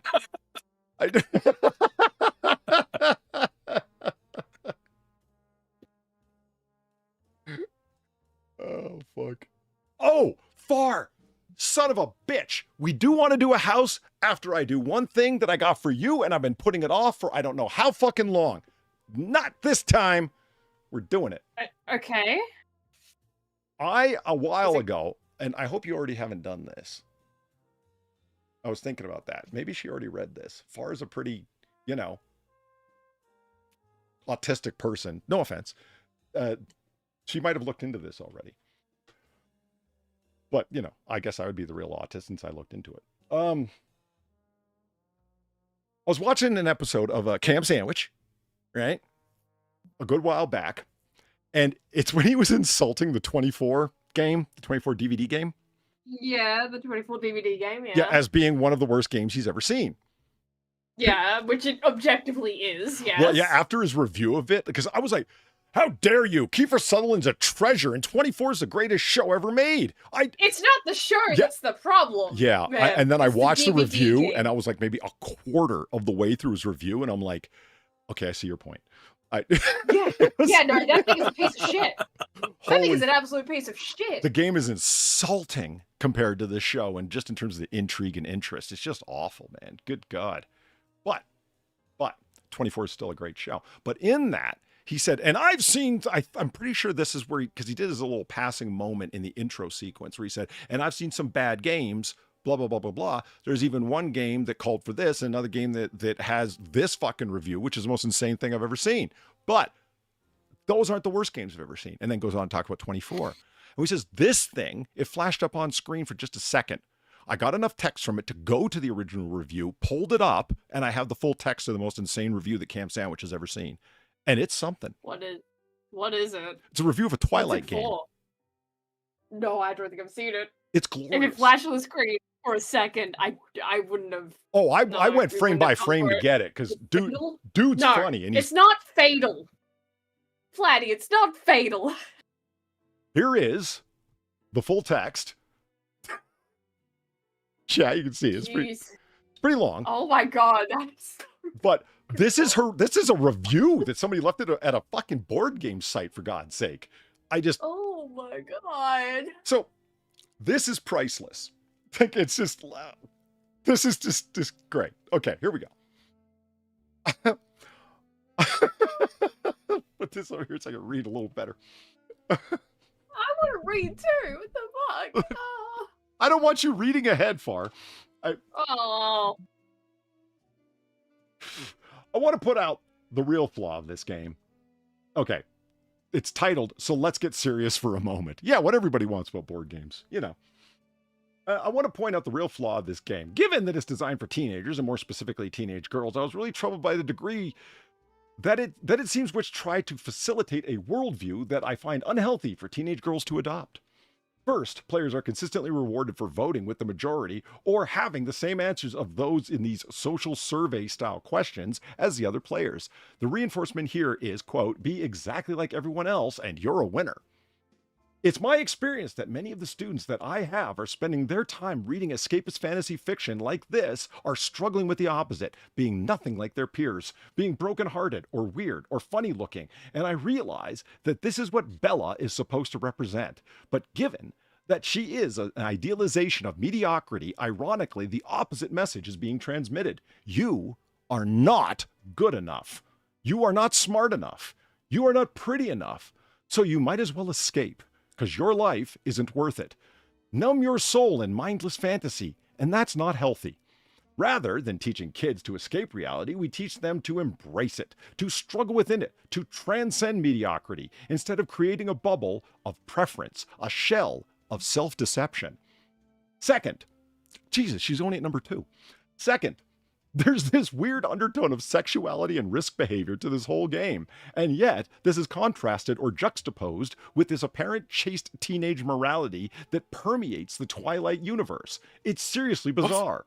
Pictures of several male characters shirtless, pictures of Bella with naked Jacob, where the photo is cropped just enough so you don't see anything, challenges and questions about whether or not players would jump off cliffs, sneak into each other's rooms at night, etc. Nothing excessive, but still so consistently there that even kids playing it with me commented on it. One girl said as we packed up the box, quote, you know, it occurs to me, skivs that Twilight is really just softcore porn for teenagers.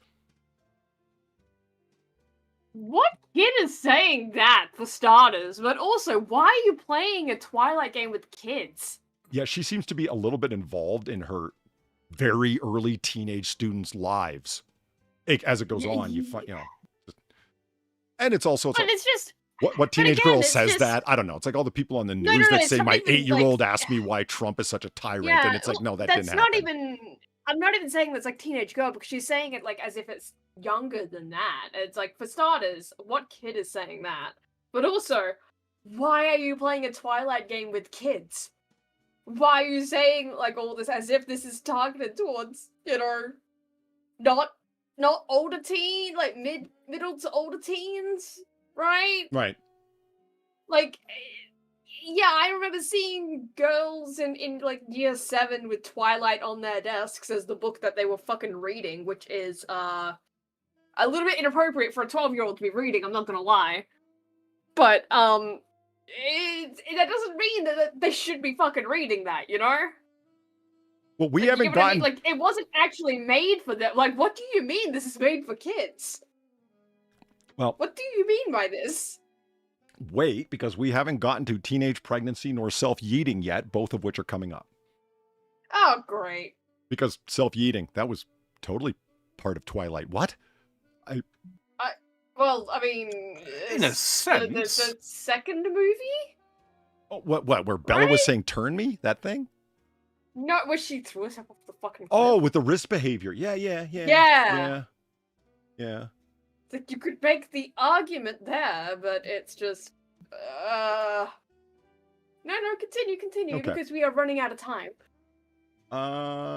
We did softcore porn for teenagers. To me, this weirdness is strongly reinforced in the books.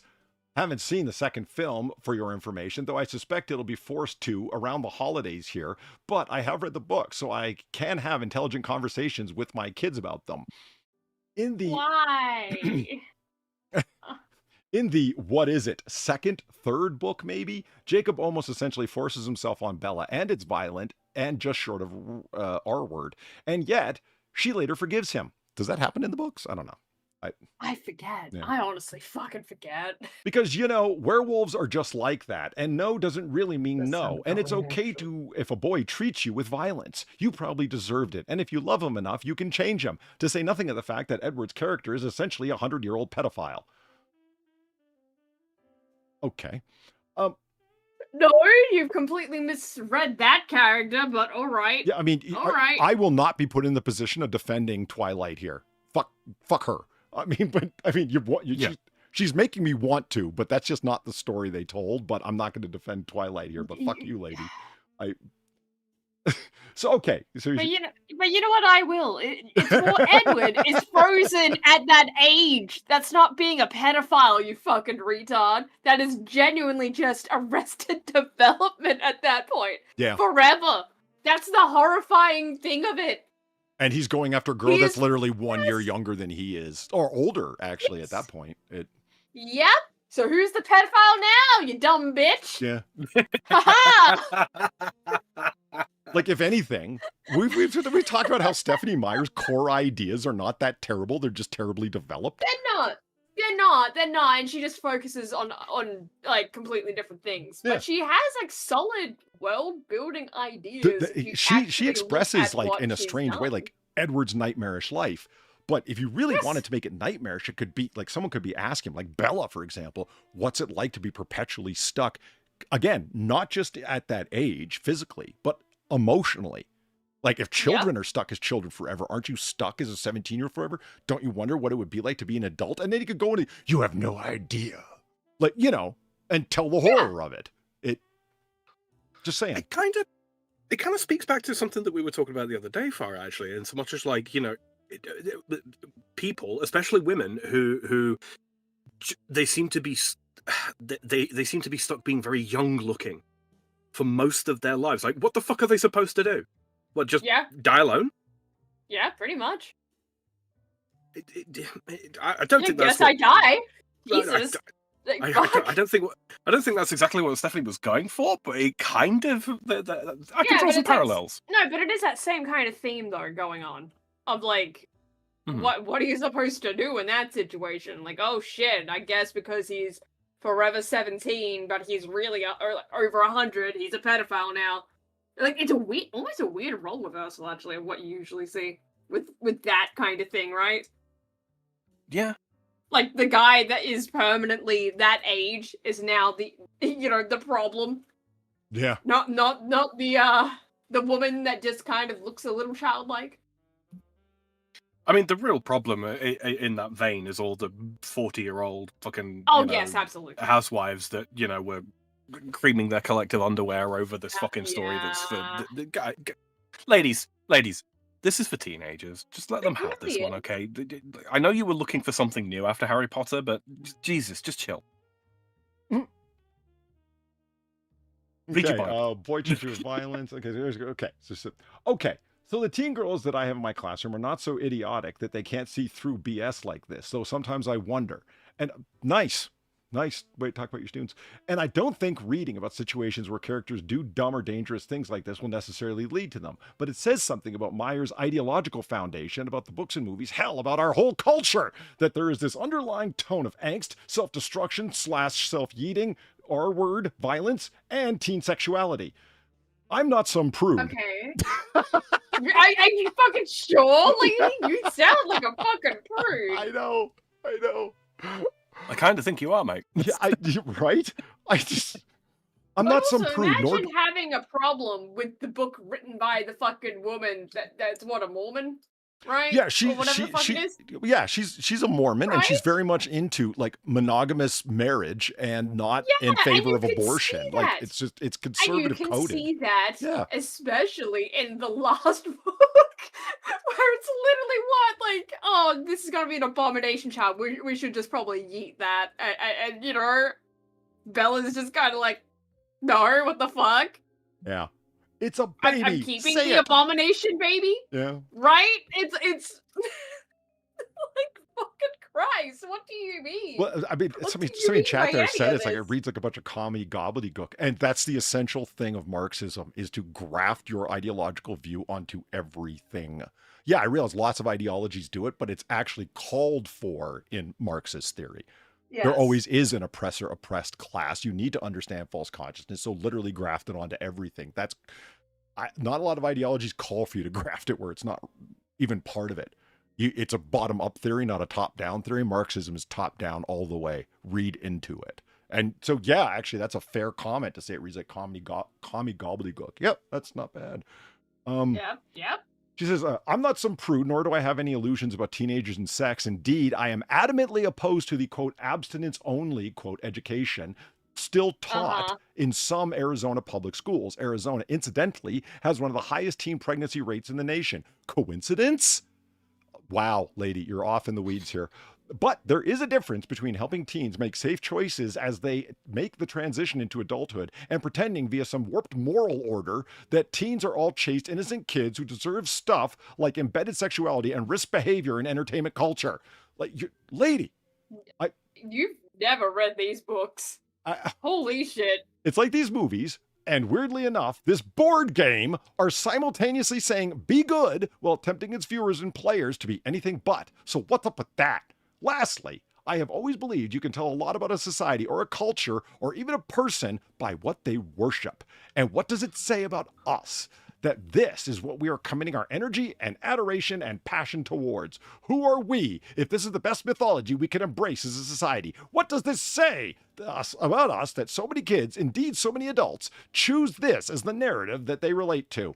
And are our lives so shallow and devoid of meaningful stories? Are our hearts so numb? Our heads so empty? I write this today in all seriousness and frustration and heartbreak, with the sickening ache and total horror of knowledge that a former student at my school committed self-yeeting yesterday. What? Over Twilight? Like, what? No, but hey, here we go. No, I do not know him or have him. Oh my God. Or have had him in any of my classes, but hearing it, knowing it happened, knowing it is the fourth yeet here in 6 years, and feeling powerless to stop the ugly juggernaut of consumerism, escapism, and shallow emptiness that permeates teen culture fills me with tremendous rage. Maybe it's simply the natural grieving process, but something in me wants to rage against the mindless, stupid garbage that is Twilight. New Moon, the movie board game. It is cancer. It is a poison. It is a machine and a monster. It does not sparkle in the sunlight. This is just reminding me of fucking Summer Heights High. No one's going to understand this except for Australians that have actually seen the show, right? It's set in a high school, right? And there's a drama teacher in this.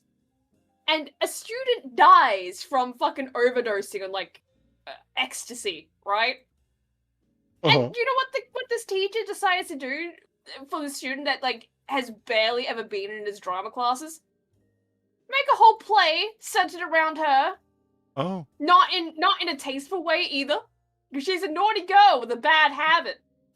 A bad habit for drugs. That is an actual line of the fucking song. Because it's a musical. Because of course it is. Right. And then, yeah, and it's just this whole, like, tasteless endeavor because it's like, oh yeah, this is all in honor of this student that died of an ecstasy overdose. Like, that's what this reminds me of like, lady, you had no connection to the student that killed himself. That you Let's openly just fucking say admit, it, but right? you're somehow in the grieving Yes, process and yes, so on. it is it's a Mr. G situation with the fucking the fucking, you know, the whole musical going on for a student that he barely knew. He had to go around. Like, that's part of the joke, right? He had to go around and actually ask people, like, who was this girl again? Who was this that just died? Who was this? Oh, it's her. Okay. And then you see it slowly over the episodes, right? Like him, like, developing this whole narrative of, like, yeah, I was really actually involved in her life. And like, he doesn't even realize he's really doing it. Mm-hmm. Yeah, he doesn't even realize Right. he's really doing this either, right? And he's just, like, over the course of developing the musical and all this, you see it slowly transform into, you know, oh yeah, Mr. G was really influential in this student's life. When really, no, because when, you know, right after it happened, he had to go around and ask who the fuck this girl was. Right? It's like, this is what this is! It's just this! Except Twilight board game instead of musical. That's all it is. Well hello, done, Genevieve. lady, you're a ghoul. You're a Genevieve, fucking yes, ghoul. Genevieve, do you have the party manifesto in front of you? Excellent. Yeah, I need to add a new line. The wording here is going to be very important. We need to review the 19th, not repeal. Let's. We're going to campaign on reviewing the 19th Amendment. Yeah, thank you. All right, see you later. Bye. You reminded me, Sam. Good job. That was the fictitious woman's name that was married to Rupert in that giant house with the fucking go-kart track. It was Genevieve and Rupert. Yeah, it was. Yeah. It was. Well done, Sam. I was like, holy shit, that was her name. Now there's some deep noir bar lore. If you remember, we were making up this whole narrative about this Holy lady at this shit. one Zillow house. Speaking of houses, let me wrap Yeah, this up speaking quick. of houses, Yeah. hell yeah. Yeah, there's just one little Oh bit god, left, there's more. and then we Oh can. god, there's more. Oh yeah, well yeah. Here's where she goes right off. Tell the me deep all end. about Mrs. G here. And her, totally legit student that killed himself. This is the best intro sentence that she could have for what's to follow. It's time we rise up and do something in our culture about our kids. What do you want to bet she has no children? Oh, 100%. No kids. No kids. Stop treating them like they aren't smart enough to understand the real world. Stop protecting them. Yeah. Stop numbing their hearts and their hold heads. on. Real quick. Stop treating them like they aren't smart enough to deal with the real world. When she called out the game for, quite literally, and I believe I'm quoting here, telling them that they're supposed to be good and then tempting them with things. Yep. Yeah, right? Bitch, that's life! Yeah. No temptation. That's in the real called world. having a moral compass. Be good despite temptation. Yeah. Stop. Genevieve, repeal. Repeal, Genevieve. Stop numbing their hearts and heads. Stop offering them intellectual Twinkies and start letting them try the hard liquor, the pungent garlic, and the red meats of the mind. Okay, that line kind of goes a little hard.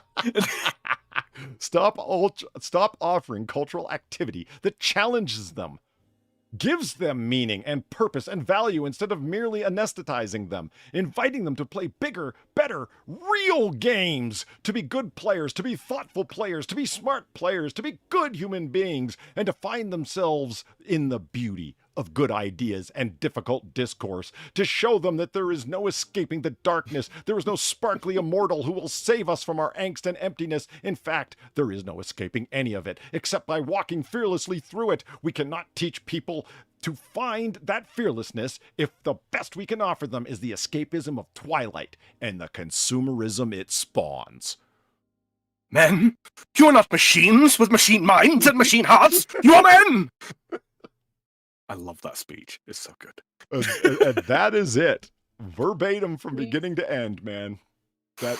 Oh god, yeah, that is insane for a fucking board game. Right.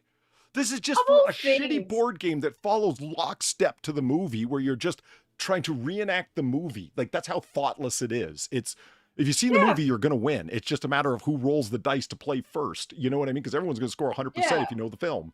Yeah. Like, what the fuck? I mean, the consumerism it spawns, because Bella was interested in seizing the means of production. What are you talking about? Like, what the? I want this lady to write a review of Klondike. Why? I just want to see what she comes up with. No, I want to see a run review for Monopoly. Yeah. Imagine right? Monopoly. Right? Imagine Monopoly through this fucking Mr. G of And when somebody games. lands on your parkway lens. with 5 hotels, you don't bother to inquire from what depressed socioeconomic background they hail from. You know. Man, she'd be like the one person that actually likes Miss Monopoly. Yeah. Like, Polly, that was a little person. scarily close to exactly what I was expecting her to write about Monopoly. You see, I do have experience with these folks on campus. I'm just saying. It's... Oh man, that was just so. I had forgotten that I had done that, and like Far was the one who originally introduced me to. If you guys don't watch Cam Sandwich, that's actually the name of the channel. You should check it out. He does. You should. He does It is board good. game reviews, and he's hilarious, and he's dedicated to like quality board games, so he knows the mechanics and can Lucky review for them him, on man. that Yeah, basis. we do. And yeah, it's a channel worth reviewing if you are watching. If you want something a little bit out of step and interesting and funny, you know what I mean? Like out of step, it's not your average content. It's good. Just simply called Cam Sandwich. Well, I mean, he does actual like brain games as well. You know, thought experiments with the games as well. Like, in so much as like he has a bunch of people around to play them on you know, Tabletop Simulator and all that kind of thing. And you can glean a lot of information about these board games when you have a bunch of people playing them cynically. It's great. Yep.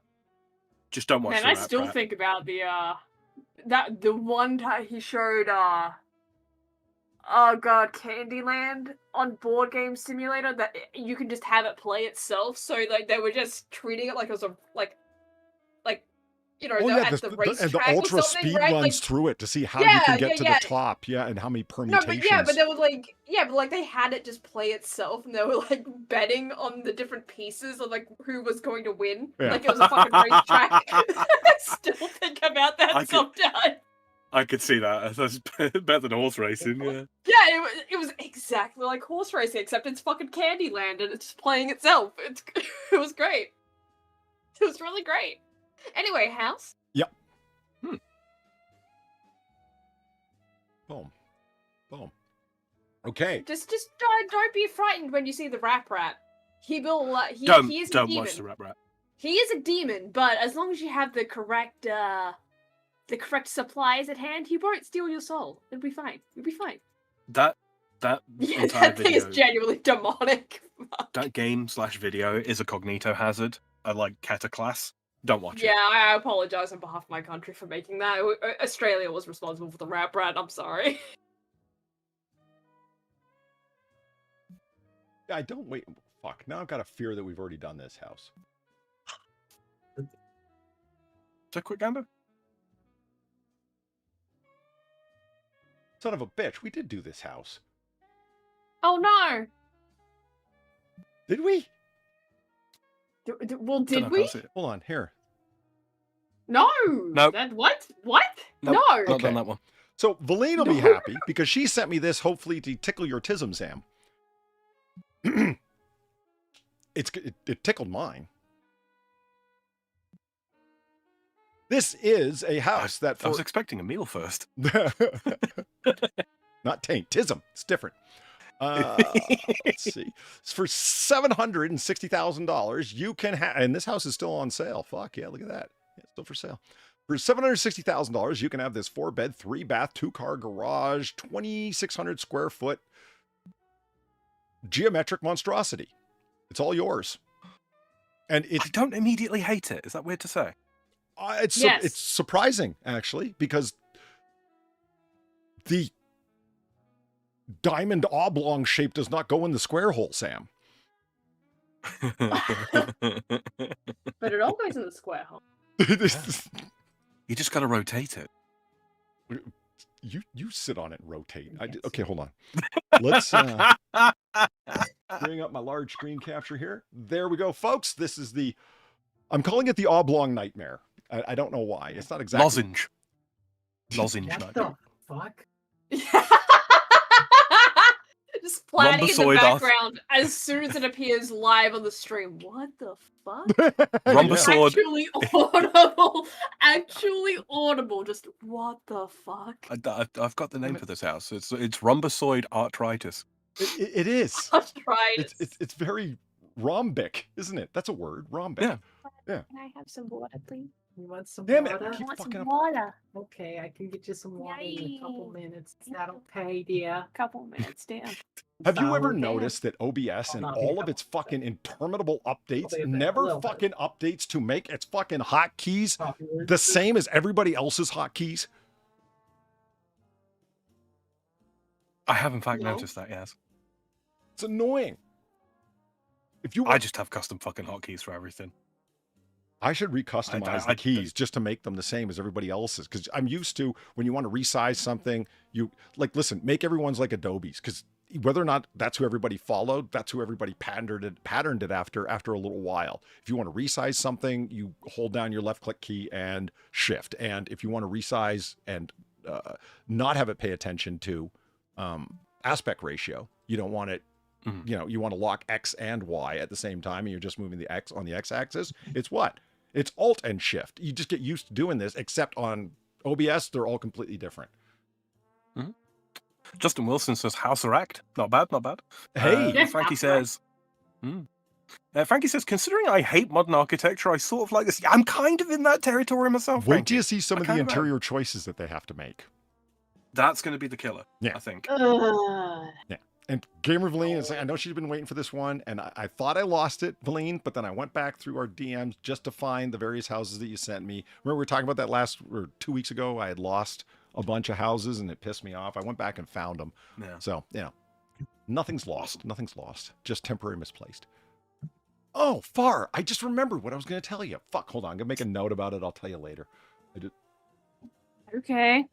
See, I told you it would bubble to my consciousness at some random time.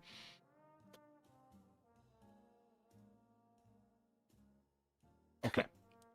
It's tea that's bubbled.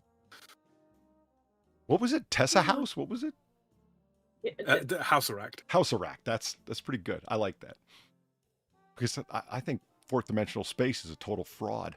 You're believing in math ghosts, guy. Come to reality. And I can argue it. I thought about it But not for a today. while. Okay? It's not true. There's no fourth dimensional space, and I can tell you why. You're arguing math ghosts, brother. Okay? They're not real. If you don't believe in poltergeist, don't believe in fourth dimensional creatures staring at you like we could stare at two-dimensional creatures. That doesn't make any sense because there's no two-dimensional creatures. That's why there's no fourth. I don't know, Polly. I've met some two-dimensional creatures in my time. I'm not saying it's not a useful thought experiment, and I'm not saying it doesn't have extreme predictive uses in physics. What I'm saying is the argument that there's a fourth dimensional creature that's staring at you or whatever, that's where the fantasy comes in. Because that's not what the math is attempting to argue, or even the use that they're making out of it. They're still providing you with thought experiments to be able to conceive of the concept they're offering. Anyways, look at the house. Okay. Okay, and we've talked about this kind of particular idea before. Do you have any idea how much that custom glass costs? A fair bit. A lot. Like, we need it shaped like this. You know, the custom house that gets that. It's like, fuck, I can't believe we launched a whole fucking business off of this. I know. Let's hope they never give good medication to the architects, huh? Oh, nice. the little treehouse is synonymous. It's just Great. Just fucking great. I love that when my treehouse matches my house. Yeah. We were going about this all wrong. It's not all geometric. No, this is tumble down design. The house looks like it's falling over. Yeah, it does have a strange. Hey, I just dumped this here, and it's just how it turned out. Look to it. But you know what? When you say it like that, and you see that there's these doors, like the garage doors and the back doors, and the side of it, it really does look like something that's fucked up that humans have come along and habitated. You know what I mean? Yeah. And they cut a normal door into the side of whatever it was that this was. It turned on its side. I know what's happened here. They built the house at a different latitude on the planet and then moved it here without translating it properly. Nice. There's a little geometry joke for you. I didn't, it really bugs me. Like, you had to put special custom windows on the back. You couldn't just copy the special custom windows on the front. No. Right. We had to be real weird. Could you imagine cutting the cardboard for these fuckers if they get put through? God damn. There's not a lot of Shot pictures to through go the off of trees. here. And I guess the proudest thing that they have is the shape of the house on the outside. It really does seem that way. Why is this That tree just all seems like trussed up? That's a good question. I don't know. No matter how crazy this backyard is, it never will look as crazy as E. Jean Carroll's. That crazy lady who sued Trump. Oh painted her God, she trees. painted the trees. Yeah. Yes. Yeah. That fucking woman was just buck fucking crazy. It just drives me nuts. Is crazy. Yeah. Yeah. So there's there's another house not too far away. Right. Not too far away. Oh This- yeah. Right there. Yeah. This kind of strikes me as being like, this is like somebody's idea of like a woodland retreat kind of thing, as opposed to a regular habitation house. Yeah, it does have retreat vibes, doesn't it? Yeah. Well, Yeah, we've seen enough retreat places to kind of. And we've seen a number Yeah. of places where people will build a house on their own property that they then later get subdivided, and you can tell that this was a secondary house to the primary just because of the way this, we've seen that. And I'd hate to think that this is you would never want to buy a house because you really fall in love with it just to get there and like to do a walkthrough because you're really considering it, to find out it's somebody's project house and way too close to the primary house. It's just weird. You know what I mean? Yeah. They're sharing utilities in some kind of odd fashion, and you're signing on to strange agreements that you wouldn't have otherwise. Yeah.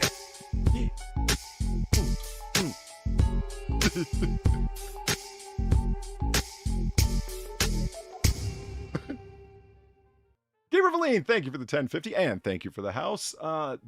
This rhombus is stacking. It's a rhombus nesting house.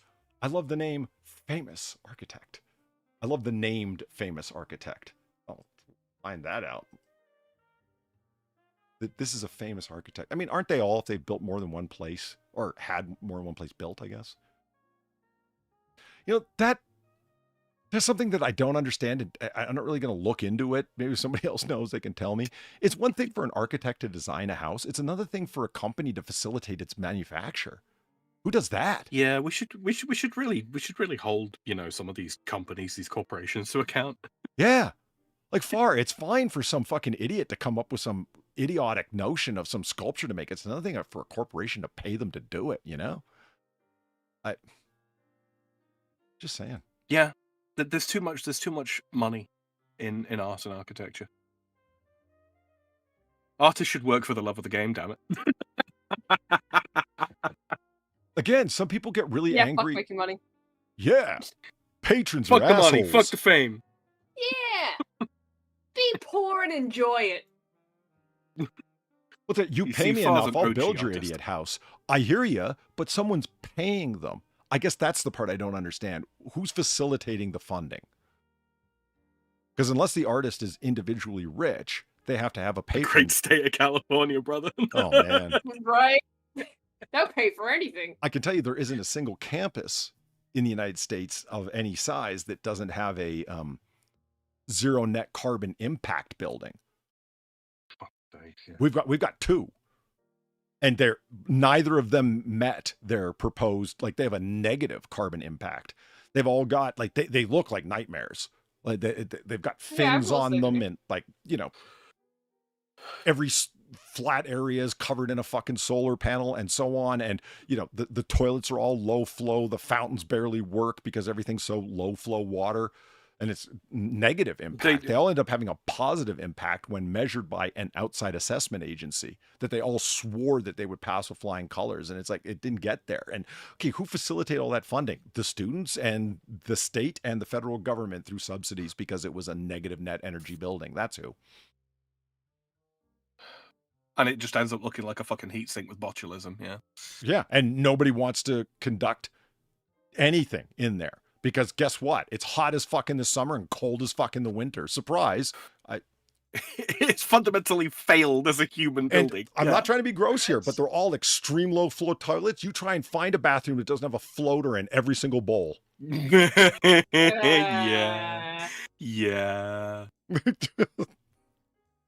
Yeah, low flow toilets make me rationally angry. Yeah, it's not irrational to be, you know, no, it fails to function as required. That's a rational problem, you know? Mr. Macerate to stop the poop flowing up. Okay, from here it doesn't look so bad. Best picture so far. Yeah, it still looks weird, but It does have a separate address out front. Huh.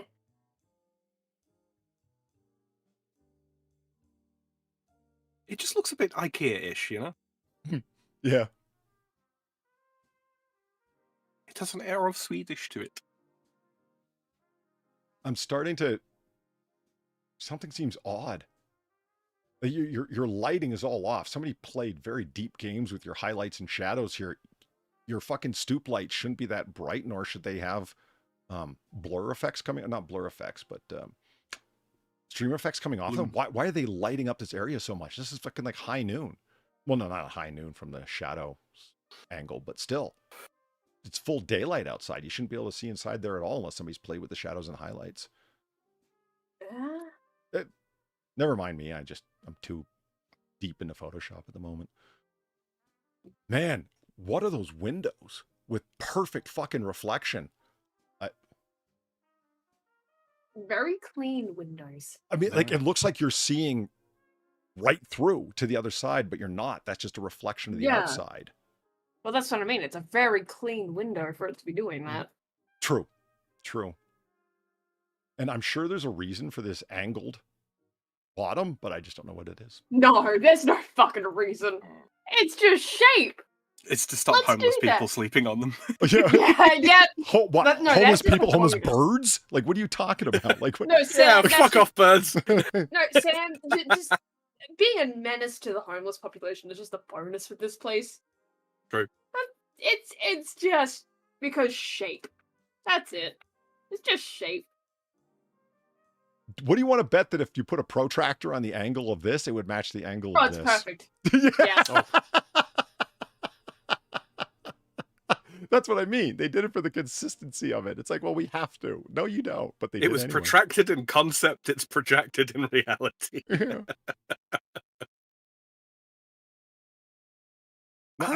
I did look through some pictures inside quickly just to see what it looked like. And yeah, it's the angles that are disturbing. There isn't much with the decor that I have a problem with because, I mean, this is pretty nice. You know.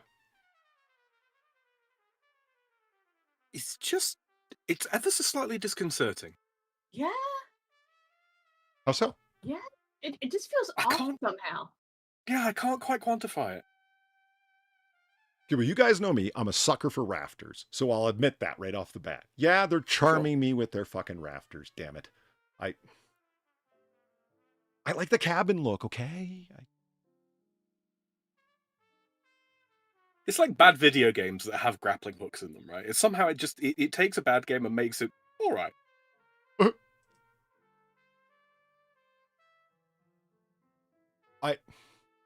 The windows, they just ruin so much. Look at that wonderful ceiling. And then this. Yeah.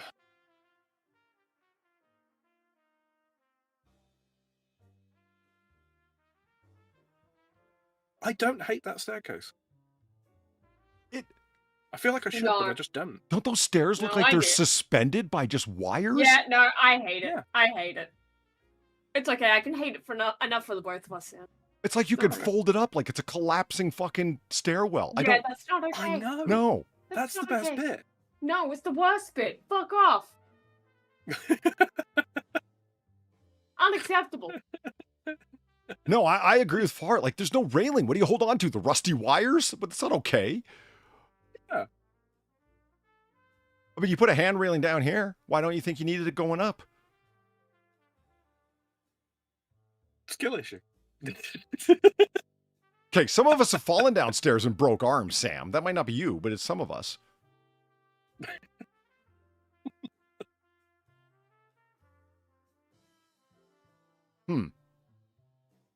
They got.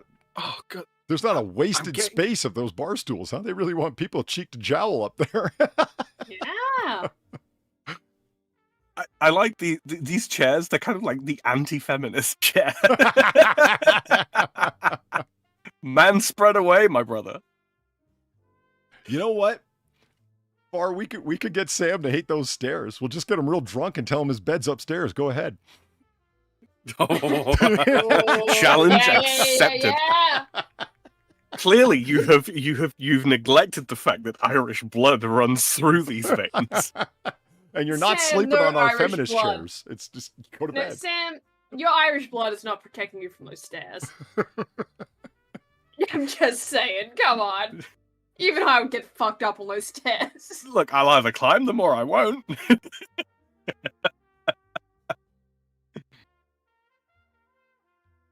What? Ugh. What is What that? the fuck is that?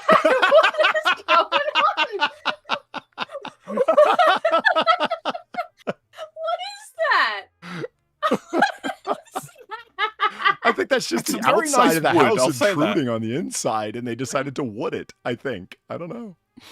When you want to make a ramp inside your house, but you don't know what you want to connect the ramp to, but you really want a ramp somewhere, so you just kind of put it here.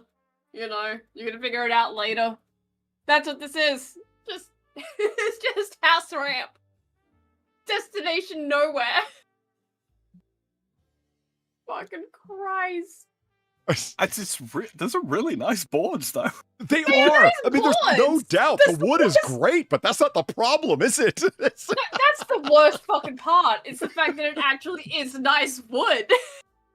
It's a Twilight ramp, okay? The material, the original material, absolutely fine. The execution is somewhat lacking. I like this fucking Peter. Now it's wheelchair accessible. Right. The wheelchair bound who are still adrenaline addicts, right? I love it. It's okay. It's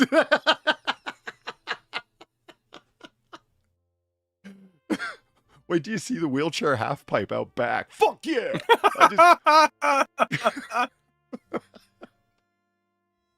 Okay, this is so Engineer MK says, Polly, as an engineer, I can tell you that those stairs are totally supported from the center pole. The wires are just so that you don't fall to your death, only fall to your severe strangling injury. Oh. So fall in and grip the pole. If you fall out, unintentional wire hanging. Okay. I do have to say, entirely supported from the center pole, those steps would have to be some fucking stiff and strong to support a fat man. I mean, they could be. It's just, wow. Spring steel. You don't climb the stairs, you just launch yourself upwards. Do I find those stairs more interesting now, thinking I could spring up from step to step? Maybe. Maybe. Yeah. No. It's a platformer. Mars, no. No. The girl who used to go on her trampoline for exercise. No. I didn't. Well, because there's a difference between the trampoline and these fucking stairs. Bro, imagine At how least much I know extra. it. Imagine how much extra speed your slinky could build up going down springy stairs. Hold on. Is it steel, Polly? The material is called steel. Now, don't be an asshole. We were just talking about spring steel, number one. And number two, as an engineer, you know just as well as I do, everything's a spring. And no matter how stiff it is, it can still run it long enough, you know. Just saying.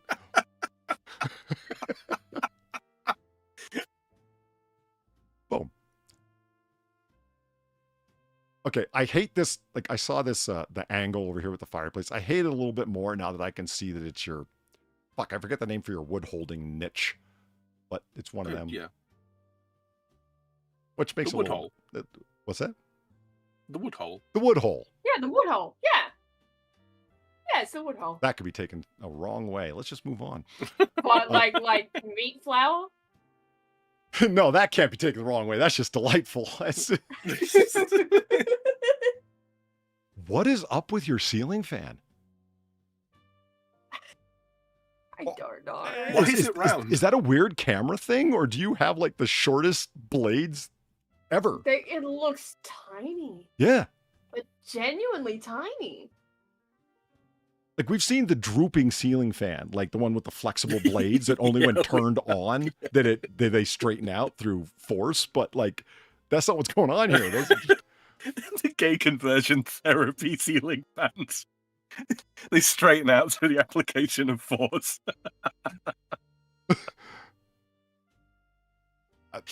It's a baby fan.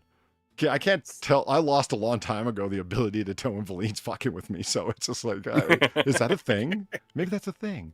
I don't think that's a thing, Polly. Baby fan. I was thinking it. Man, it looks like they just painted those doors and didn't put on the second coat. Ew, it's a lot like the cupboard doors in the kitchen right now. Ha ha. Pained laughter. It looks terrible. I would. Looks awful. In both realities. I love that idea. Terrible. It's actually a super high RPM fan, so it still works at the same rate. It just turns at like 8 times the speed. I love that idea. Yeah. Now, Sam, you're a That's tall guy practical. too, right? Have you ever been putting a Yeah. shirt on in a room with a ceiling fan and put your hand right into the fan? I have. Yeah. Yeah, a couple of times. And the reason that I I still need have my high ceiling. hands is because they're not moving that fast. It's not that big of a deal. You know what I mean? You're just kind of like, oh, damn it. You know, and that's about it. But not- Until you catch it like right on the end of the blades. yeah. Oh. Luckily, they're not actually blades, unlike horror films would have you believe. I don't know, man. If you got some cucumber you want cutting up real quick, you know, it's there, isn't it? You might need a big net, but I would be kind of pissed off about this window if I had that awesome of a woodland view out, and it's kind of like, you know, you're just costing me view here Yeah? and charging me extra money for the weird glass. for the privilege, yeah. Yeah. Mm. And let's be honest, this is where the Whiskey grill is. and whiskey. That's where I'm going to be, you know. Son of a bitch. Boom. Gamer Valine, thank you for the 450. When you see a mommy ban and a daddy fan love one another very much. Anyways, continue with the ticking bomb. I love houses that are compounding disasters. Yeah, it was that mommy reference that came up before we started the stream you guys were laughing at. That's right. I'm like, what is that? Oh, yeah. Boom. Nope, that fan really is that size. Fuck, that's weird. Yeah. Toad fan. What the fuck? It's a chode fan. Thank you, Blatty. Thank you, Blatty. What is a chode fan? What- It's I like, don't know, you know, Blatty. What's a chode fan? Do you want to explain that one? It's got. When a- it's Into the short microphone. fat, like a It's tiny like when an toad. unendowed man attempts to do the helicopter. Chode fan. I'm not singing that. Oh shit. Is a wood holder actually called a hopper? Like, I know the word hopper for a powder hopper when reloading, a hopper for farm equipment for different things. Like just the It can be. yeah, it's like cool. That's a really good multi-use of that word. I like that, a hopper. Unless it's for coal, then it's called a hod. If I'm saying that right, an HOD. Sounds about right. No, I like good old timey terms like that. It's a hod. Gonna have to ask my dad about that. And Dad, remember back when you were making gunpowder illegally? Did you ever get material out of the hod? You need coal for that, you see. Yeah, they really wanted to use every one of them fucking bar stools, man. Yeah, I feel like lose 2 of those. Yeah.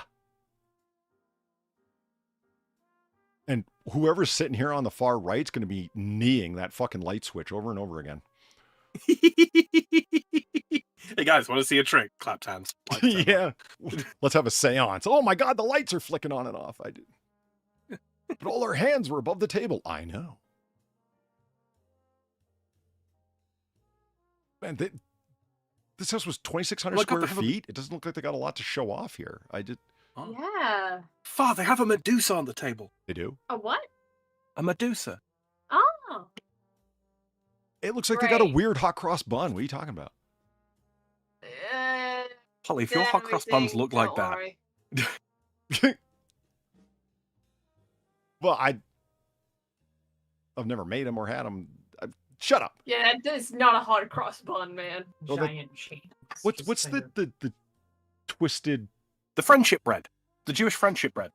Is that it? Like some traditional bread braided. that's like twisted and round all around itself like that. It's not a hot cross bun. That's just what came to mind. A 4th dimensional pretzel. I told you.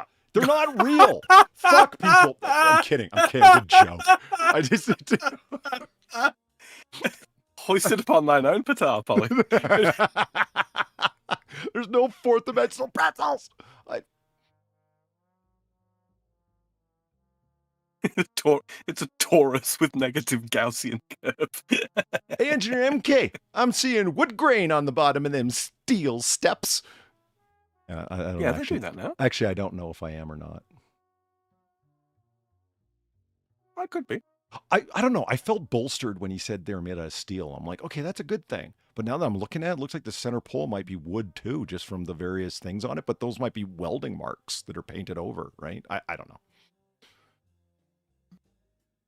Fuck, they're really flat on top if they are wood. I mean, and yeah, I get it. They can be milled that way and so forth. But again, precision wood all over the place. Hardwood. I mean, all over the place. Yeah. Look at this. Like Cost a fucking right, to do like all this. custom, every little piece, and it's really well done. And it's in this place. That bothers me. And this is where you start suffering upstairs, right? With all the weird angles you got to deal with. This is where you're going to see them. But not just that. I like how how the they've got- staircase immediately leads into a bedroom. Right. It reminded me. You remember the Mormon sex mansion? Yeah. Right, where you went immediately up into the attic, and they were like, it was obviously the main attraction, right? Like, this is the main, like, this is where shit happens room, right? And there's no doors. There's no doors. It's just open to the air, so, like, you could just hear everything happening throughout the entire place. That's exactly why this place has the octagon of privacy here. So. Yeah, right. But it's just, but as opposed to, like, the actual, like, woman's dormitory. Yeah. Right? It reminds me so much of that, just for the openness of, like, you could probably hear fucking everything, regardless of the octagon of privacy. I love the world's weakest curtain. Yeah, that is a pretty weak curtain. That is a pretty fucking weak curtain. Like, oh, we had to put up a curtain because the neighbors were complaining that sometimes, Dave would be lying on his side in bed and have his whole ass hanging out, and everyone could see it. So we put up this loincloth on the window instead. Platy, seriously, look at the synthetic curtain. You see? No. No. Oh my god. Yep. Now she sees it. Yeah, like... What's the point of that? So they don't see David's ass. Yeah. And as Sam explained, he just showed his ass, right? And one too many times. They still get to see the ass and the dick. Yeah. I mean, it's of all of the custom shit you have in this house, and you couldn't design a custom rhombus or sideways square. Let's be honest. Of the yeah. You couldn't just have it covering the entire space. Yeah, right? I mean, Like, this it curtain had to rod be doesn't need that to be little attached from thing? here to here. It can be attached on the outside, Yeah. and only the very corners would not be covered. It Yeah, like a little latchet Well, but thingy. yeah, but like the thing is though, that's all like recessed as well, right? So you could have like Yeah. the curtain rod on the outside of the recessed space, so it actually covers the whole diamond shape. You could get creative with it too, and have the pattern on the curtain be in the shape of a diamond. They're just trying to be tantalizing. There's a bit of wood that they do want to show off periodically. Oh just yeah, at the time. David's wood, yeah. The and more- they really just like they're on some you live with nature, fuck off, sunlight is your friend and you will live with it, because like you can't close that sunlight, Yeah. and they only want Yeah. to give you this loincloth of coverage for the window. You are going to live with the light, sir. You are going to live with Dave's ass Yeah. as his neighbor. That is your fate as David's neighbor. What's with the tombstone? I was about to say, in the what is with the corner thank you, Sam? I was about to say, what is with the tombstone in the corner? It doesn't really fit in. And why does this room deserve a full fucking fan, but nobody else? What Yeah, That that's is the that's most- the Chode fans. there? That is the most corporate office bullshit fan. It kind of is, yeah. I hate it. Maybe they bought them as part of a package, junior and senior fans. I don't know. His and hers fans. I think it's a mirror in the corner of the room there that's covered. It's a Oh, mirror. is it? This is just Could the be. corner of the skylight that's reflecting because it's sitting at an angle. Yeah, you're right. It's probably a mirror. I thought it was reflecting on the floor just because it was white and it was reflecting off. No, I see your point. Yeah.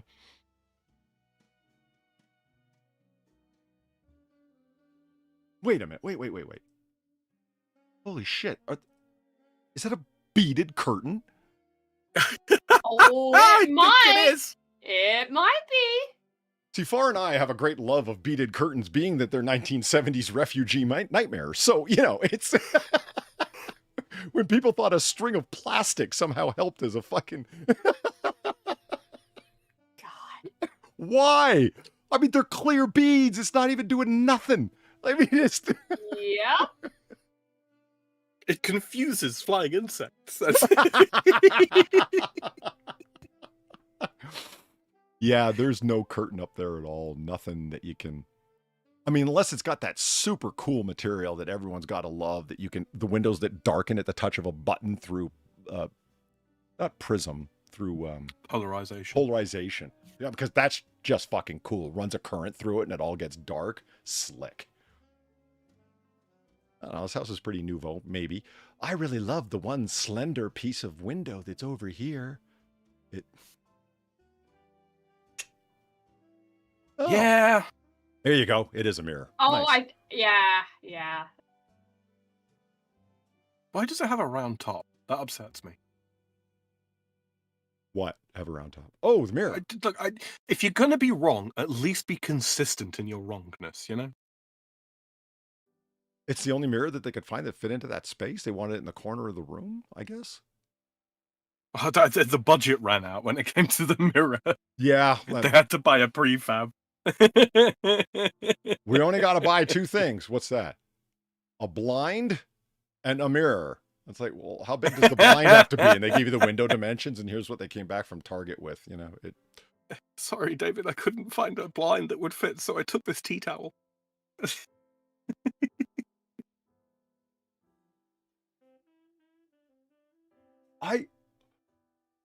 What an odd shower stall.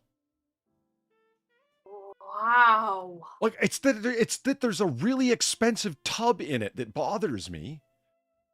Right, and let's be honest. Okay, that's not a frosted window. So No, it's not. when I that's- said I that's didn't like to another see co- Dave's ass, I wasn't talking about in the bed. Jesus, what did he? We also got to look at his That is dripping junk David's- still. Right. Welcome to David's dick display. But it's good that they put the stained glass over here. Not anywhere else in here it could have gone. I just you had access to stained glass. You were going to put it in here, but you just no, not here. Maybe David's got really hot neighbors. Maybe they just really want to see David for some reason. I could guess so. I've known some girls that would love this. This much closet space in their bathroom. They'd dig that. Just don't let Far's dad near it. Oh, yeah, you might pee in it. He might be. When there's this much space to pee in the stand-up stall, nah, no. You never know. Why is that toilet bowl so shallow? Yeah, that is concerning. How shallow that is. Why is there You can't nothing around that toilet? Where are you going to put your magazines? Where do you get your toilet paper from? It's just there in the middle of space. It's just weird. As a man, right, if I see a toilet with a bowl that shallow, I know I cannot stand and piss in it. I'm going to get splashback. It's going to happen. It's a wet room shower. That's actually smart. So I'm assuming like everything in that room is Yeah. waterproof, so to speak. And like I get that. I don't know what bugs me about that expensive tub being in there. Is it? I mean, you can splash to your heart's delight in there. That'd be fine. Who cares? I suppose. It's a lot better than the carpeted bathrooms we've seen, where the carpet runs right up to the side of the bathtub, which is insane. But yeah, I don't.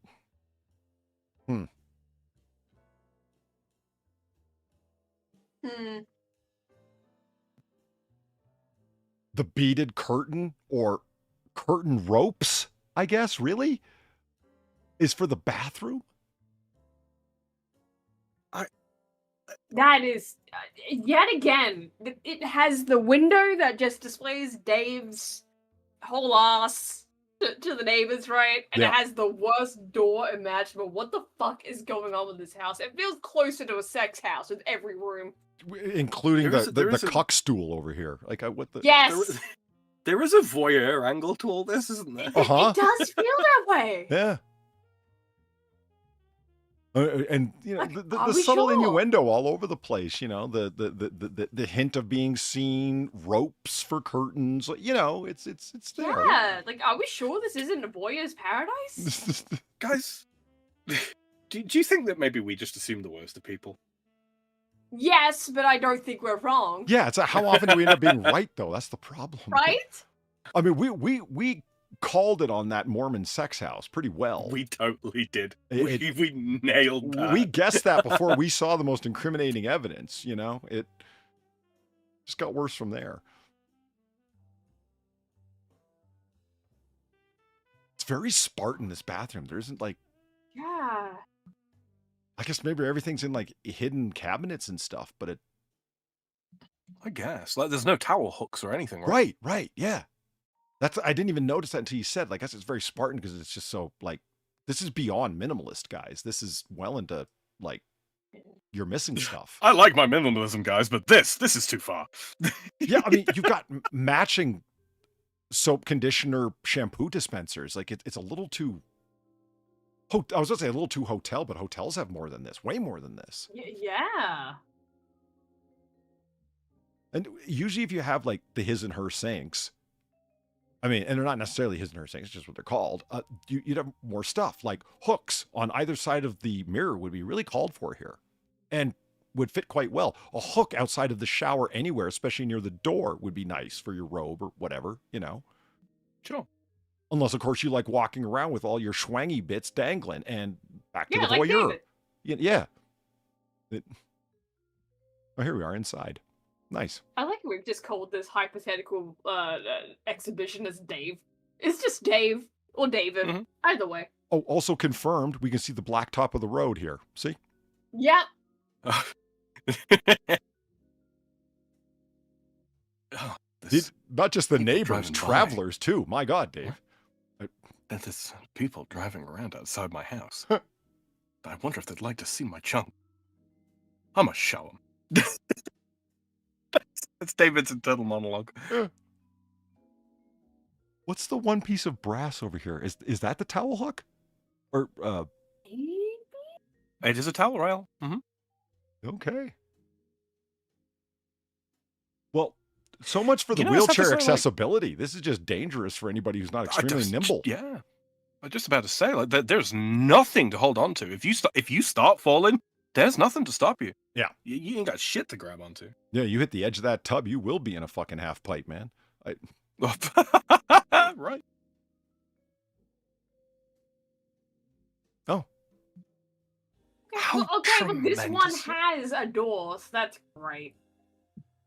How tremendously boring. This is an extremely austere room, and it's very tiny. Is this the "you've done wrong, go to the punishment room"? This is the cock room. Yeah. Oh no! You get to hear what's going on, because look, those are the stairs that are just beyond the door, right? Yeah. You get to hear everything that's going on. You're just not invited. Yeah. And the only windows are at ground level, so you must crawl to see out them. That's what you deserve. Mhm. We're not even going to align your closet doors.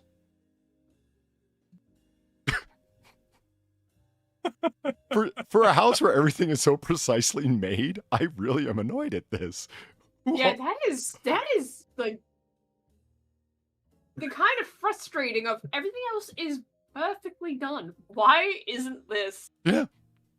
I mean, I'm sure that picture is aligned perfectly perpendicular to every other yet. Yes. And yet, the doors of the closet. Why? Yeah.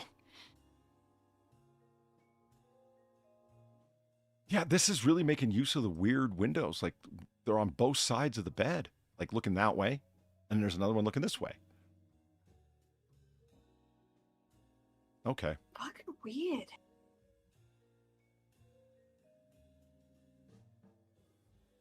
All right. Okay. I don't think children are supposed to Okay. be in this house. This is the severe punishment room. Yeah, this is the cuck plus room. Oh, it's in the basement too. So you know Oh, great. you don't even get to listen is- anymore. Yeah. This is where you go when your wife's boyfriend's over. There's a bunk bed. They hand you the switch. It's like, Right. have fun.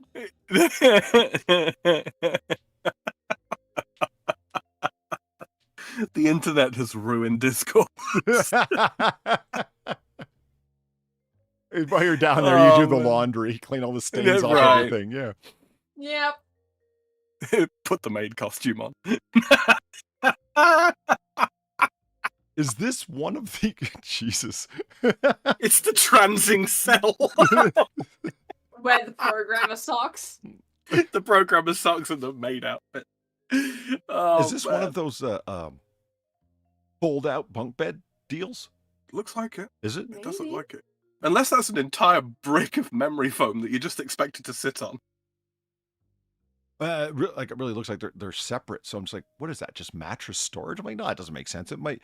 I've never seen the fold out bunk beds that I've seen look like a couch. They look like a love seat. I've never seen them look all structured like this. Yeah, it could be. It It mean, for could all be I a know. fucking. It could be a futon inside, just like a box cover type thing. Like that, the white material that you see there is just like a large, like squarish bag, and there's a futon inside it. that pulls out. Maybe that's what's happening. Does it annoy you that there's extremely expensive Karl Lagerfeld linen on it?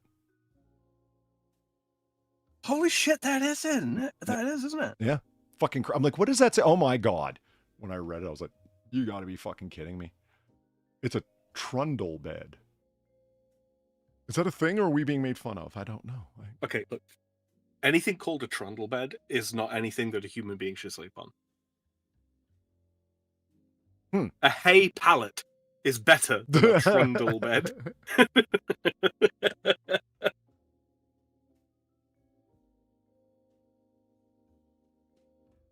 That's the worst view in the house. Yes, it is. The bottom of the stairs? Fucking hell. Yeah. Harry Potter lived at number 4. Right? In the room, in the cupboard, under the stairs. Oh, I see. Oh. Here's where you put the frosted Oh, glass. yeah. It's- Yeah, because Dave can't show his dick off to the road here. So might as well And just there's make hooks it a all over normal the ass place. shower. Jesus.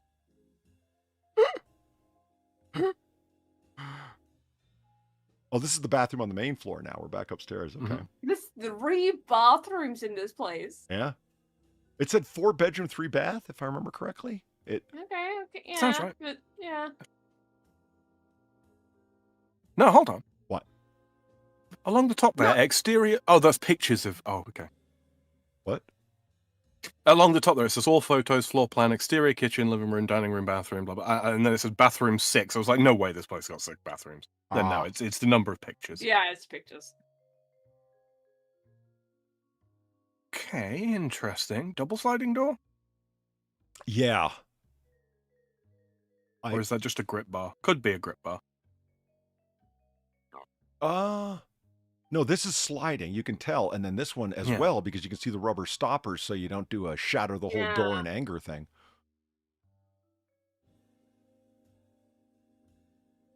And right outside the Oh. bathroom is the outside.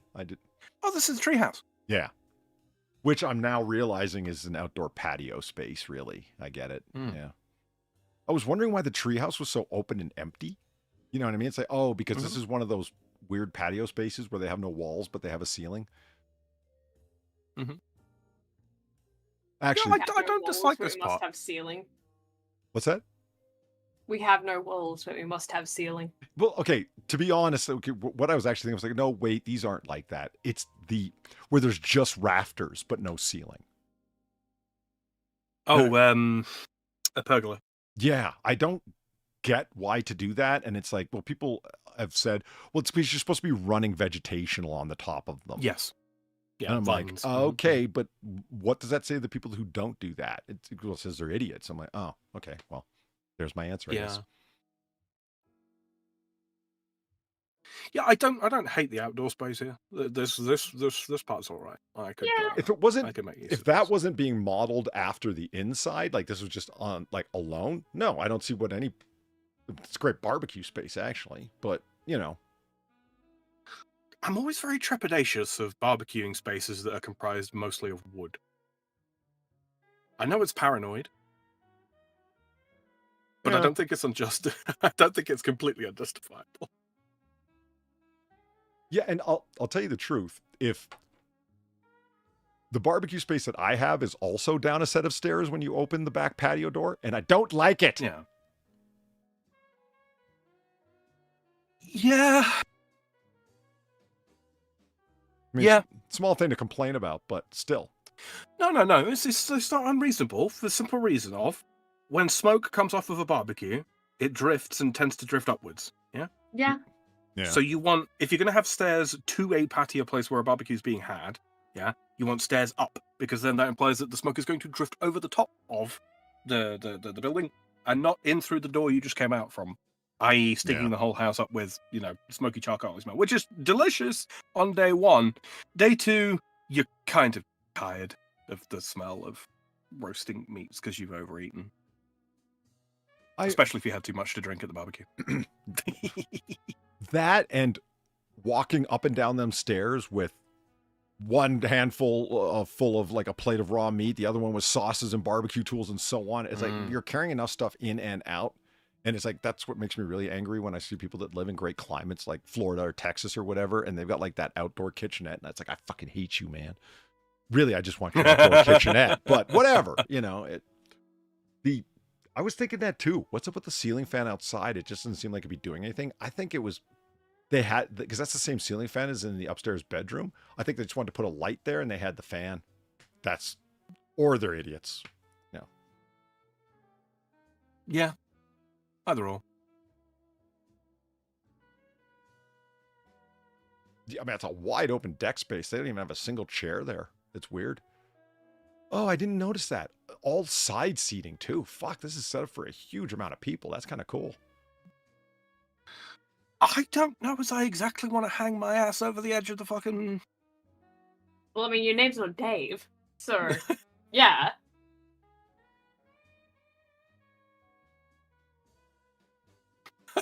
Small children falling through the gaps in the fucking seating.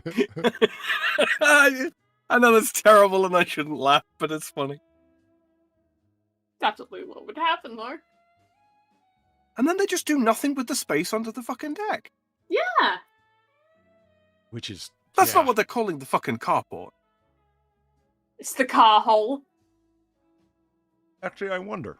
Is that what they're... Is there a way you can drive up to it? I mean, not the worst use for it. At least it's something. There's a swing there. There's a swing there? I think you're right. Well, It that's does look Platy like that it. pointed it out. That's why I'm Yeah, like, no, that's why I was asking it as a question. I think so. I think so. That does look like a swing. Huh. Looks like Towards there the is. front there. Immediately Yeah. to the left of the of where the stairs disappear behind the platform. And then further back picture. Again, beautiful trees. EJ and Carol, leave your fucking trees alone already. And hang some weird Hey. lights. EJ, leave those trees alone. Fuck, that could be a hit Eurojam, man. It could. They really could, couldn't it?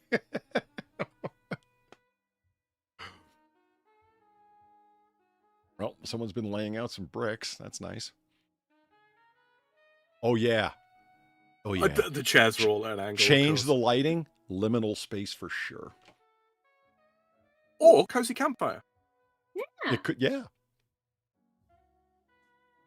Yeah, this house is not set up for children. This is set up for like an Okay. unmarried elderly man who often has a house guest. You know, Yeah, Dave. Dave. Yeah. Oh, got house plans. See, this should stop you from wanting to look at the house right here, like this kind of stuff. Yeah. I don't know, man. It looks like somebody was just fucking around. Like, yeah. Yeah. Two separate garages entirely. I see. Okay. I didn't even notice that out front. I only noticed one garage door. I guess I saw two, and I didn't realize it was from separate sides of the front house. Question. Two garages either side, right? Yep. Utility room in the middle. Why do the doors from the garages not feed into the utility room and then from the utility room to the... Is it That's just an 'cause it's too excellent small? question. Is the utility room down? No, that's not right. Because the garages, right? So you've got cars in there. Sure. Presumably you might work on them or turn them over and all that kind of thing. You've got no functioning sort of like airlock between that and the rest of the fucking house. Right. So gas fumes in the fucking house. What? No. Have a room of separation. What the fuck? It's an odd choice because you think you would want a connecting point between these two rooms as opposed to just going like directly inside Yeah. every single time. Because if you want tools or anything like that, you're gonna have to go. There's nowhere to store them except for inside. It- Mhm. Like, oh fuck, I left them in the other garage. Yeah, it's like that odd thing that I know of older houses. It doesn't seem to be a thing, at least that I've seen a lot of or ever in modern houses, where one bedroom will connect to another, that there will be like that door goes to the other bedroom, that door goes to the hallway. There's one door that goes out of every bedroom to a hallway. Yeah. That's it. And then you get to older houses, and all of a sudden it's like interconnectivity seems to be a much bigger thing back in the day. I don't know. Well, I mean, like Juliet doors and all that kind of thing, right? What's a Juliet door? A door that connects two bedrooms. Okay. Usually a master bedroom and a secondary bedroom. Yeah. For Romeo and Juliet activities. Oh, hence the name. Okay, I see. Yeah. That, and you don't see the ante-room off of other rooms, commonly called a dressing room, as I understand it. Like the smaller room off of a large room that you don't necessarily need to use as a dressing room. But yeah, that's a ultra rarity now too. You know why? Because of the devalued U.S. greenback, but I digress. Okay. In this fucking economy? Yeah, right? It's just... I had to stop off 7-Eleven to get a little gas. In this economy? Yeah. Okay. Who wants to read the description? I do. Oh, me. Yeah. Let's do this.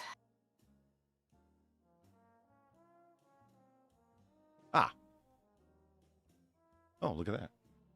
Oh, fucking paragraph spacing, for the love of God. You don't believe in Justified? Neither do I. It's... Oh, actually, it's not Justified. It's just not indented. Or whatever. Some homes are built, and some are designed to be remembered. Here we go. Oh, boy. Welcome to a truly one-of-a-kind architectural gem in the heart of the East Cobb. Designed by architect Tom Mosen. Is that the famous person Feline was telling us about? I guess so. She put that in quotes, by the way. Famous. It's like, yeah, okay. Designed by architect Tom Mosen and Nagant, this home is a rare opportunity to own a piece of local design history. The home showcases his iconic floating staircase and eye-catching centerpiece that defines the space and set out the tone for his influence on the neighborhood's architectural style throughout the 1970s. Thoughtfully designed with both form and function in mind, the home features an open, light-filled living space, clean lines, and a seamless flow that feels both timeless and ahead of its era. The striking staircase anchors the interior while anchoring each individual step and strangling all the Irishmen it can, while large windows and intentional sight lines create a sense of connection between rooms and invite natural light throughout. Thoughtfully updated and meticulously maintained, this home blends timeless style with meaningful modern upgrades. Yes, ChatGPT wrote this. Kitchen features luxury quartz countertops, new fridge, gas stove top, and a wall-mounted open microwave, or wall-mounted oven/microwave. Major improvements include brand new roof, water heater, recently serviced HVAC, brand new washer dryer, and an updated electrical paneling, providing peace of mind for years to come. The primary suite feels like a private retreat. Oh boy. Yeah. Yeah, right. Featuring rich Brazilian cherrywood hardwood flooring and a spa-inspired bath designed for relaxation and exposure. Enjoy an oversized walk-in shower complete with an integrated soaking tub paired with sleek double-floating vanities that bring a modern designer touch. You will also have a private entry onto the deck. Oh, there was? Yeah. Yeah, from the Master Suite, yeah. Oh, I didn't notice yeah. that. Oh, cool. Okay. Every detail has been curated to balance comfort, function, and refined living. Situated on a quiet cul-de-sac, the property offers privacy while being incredibly convenient. Located directly across from Pope High School, ironically. Oh, named. no! Oh no! Oh, no! David, no! And within one of East Cobb's most sought-after school districts, this home combines architectural significance with everyday practicality. Whether you're drawn to its history, its design, or its location, this home stands apart from anything else on the market. This isn't David's house. This is Herbert the Pervert's house. Wow. Oh no! I didn't. Oh yeah, 1976. I never noticed that as the year it was built. Jesus. I mean, it's scrubbed up relatively well. For Yeah, I mean, it 76. does say they did all this stuff to update it and maintain it, and it really looks like it. This must have. I don't. It seems like it's passed through many hands. Like people actually gave a fuck about this place, man. That's an interesting detail that I wish more places, bedrooms, and then bedrooms on the main level, like as opposed to unfinished basement. We made a bunch of bedrooms that aren't very good down in the basement. You know what I mean? We've seen a number of houses like that. It just full bathrooms 3, total bathrooms 3. And this was the house that they knocked 30 grand off of. Yeah, down 30 grand. Yeah. I'm. And what state is this in? Yeah, I was just about to say, where is Georgia. this? Georgia, that's right. Marietta, Georgia. Okay. I have no idea about this district. They're saying it's a sought-after school district. I don't know, but that seems Marietta's cheap. fairly expensive. Doesn't that make it seem extra cheap then? Comparatively, yeah, I guess so. Maybe it's because, well, no, that doesn't explain anything either. I was going to say, maybe it's because of all the nightmare costs that are associated with this house that we're not aware of, that we're not True. picking up on. But True. it's the people that can afford a weirdo house because it's weird are not going to really care about Yeah. extra costs, you know? Oh, I can't see the price. Sorry, it's knocked off. It's 760 grand, 759,000. 4,670. Could call it 4,700 a month. Yeah, I've got the window on Strange Expansion right now to be able to capture. Nope, that still doesn't capture it. Be able to see the pictures full screen like that when we're going for the house walkthrough. Well, that house was worth walking through, but these Zillow reviews, guys, they've just really reinforced my views of minimalism.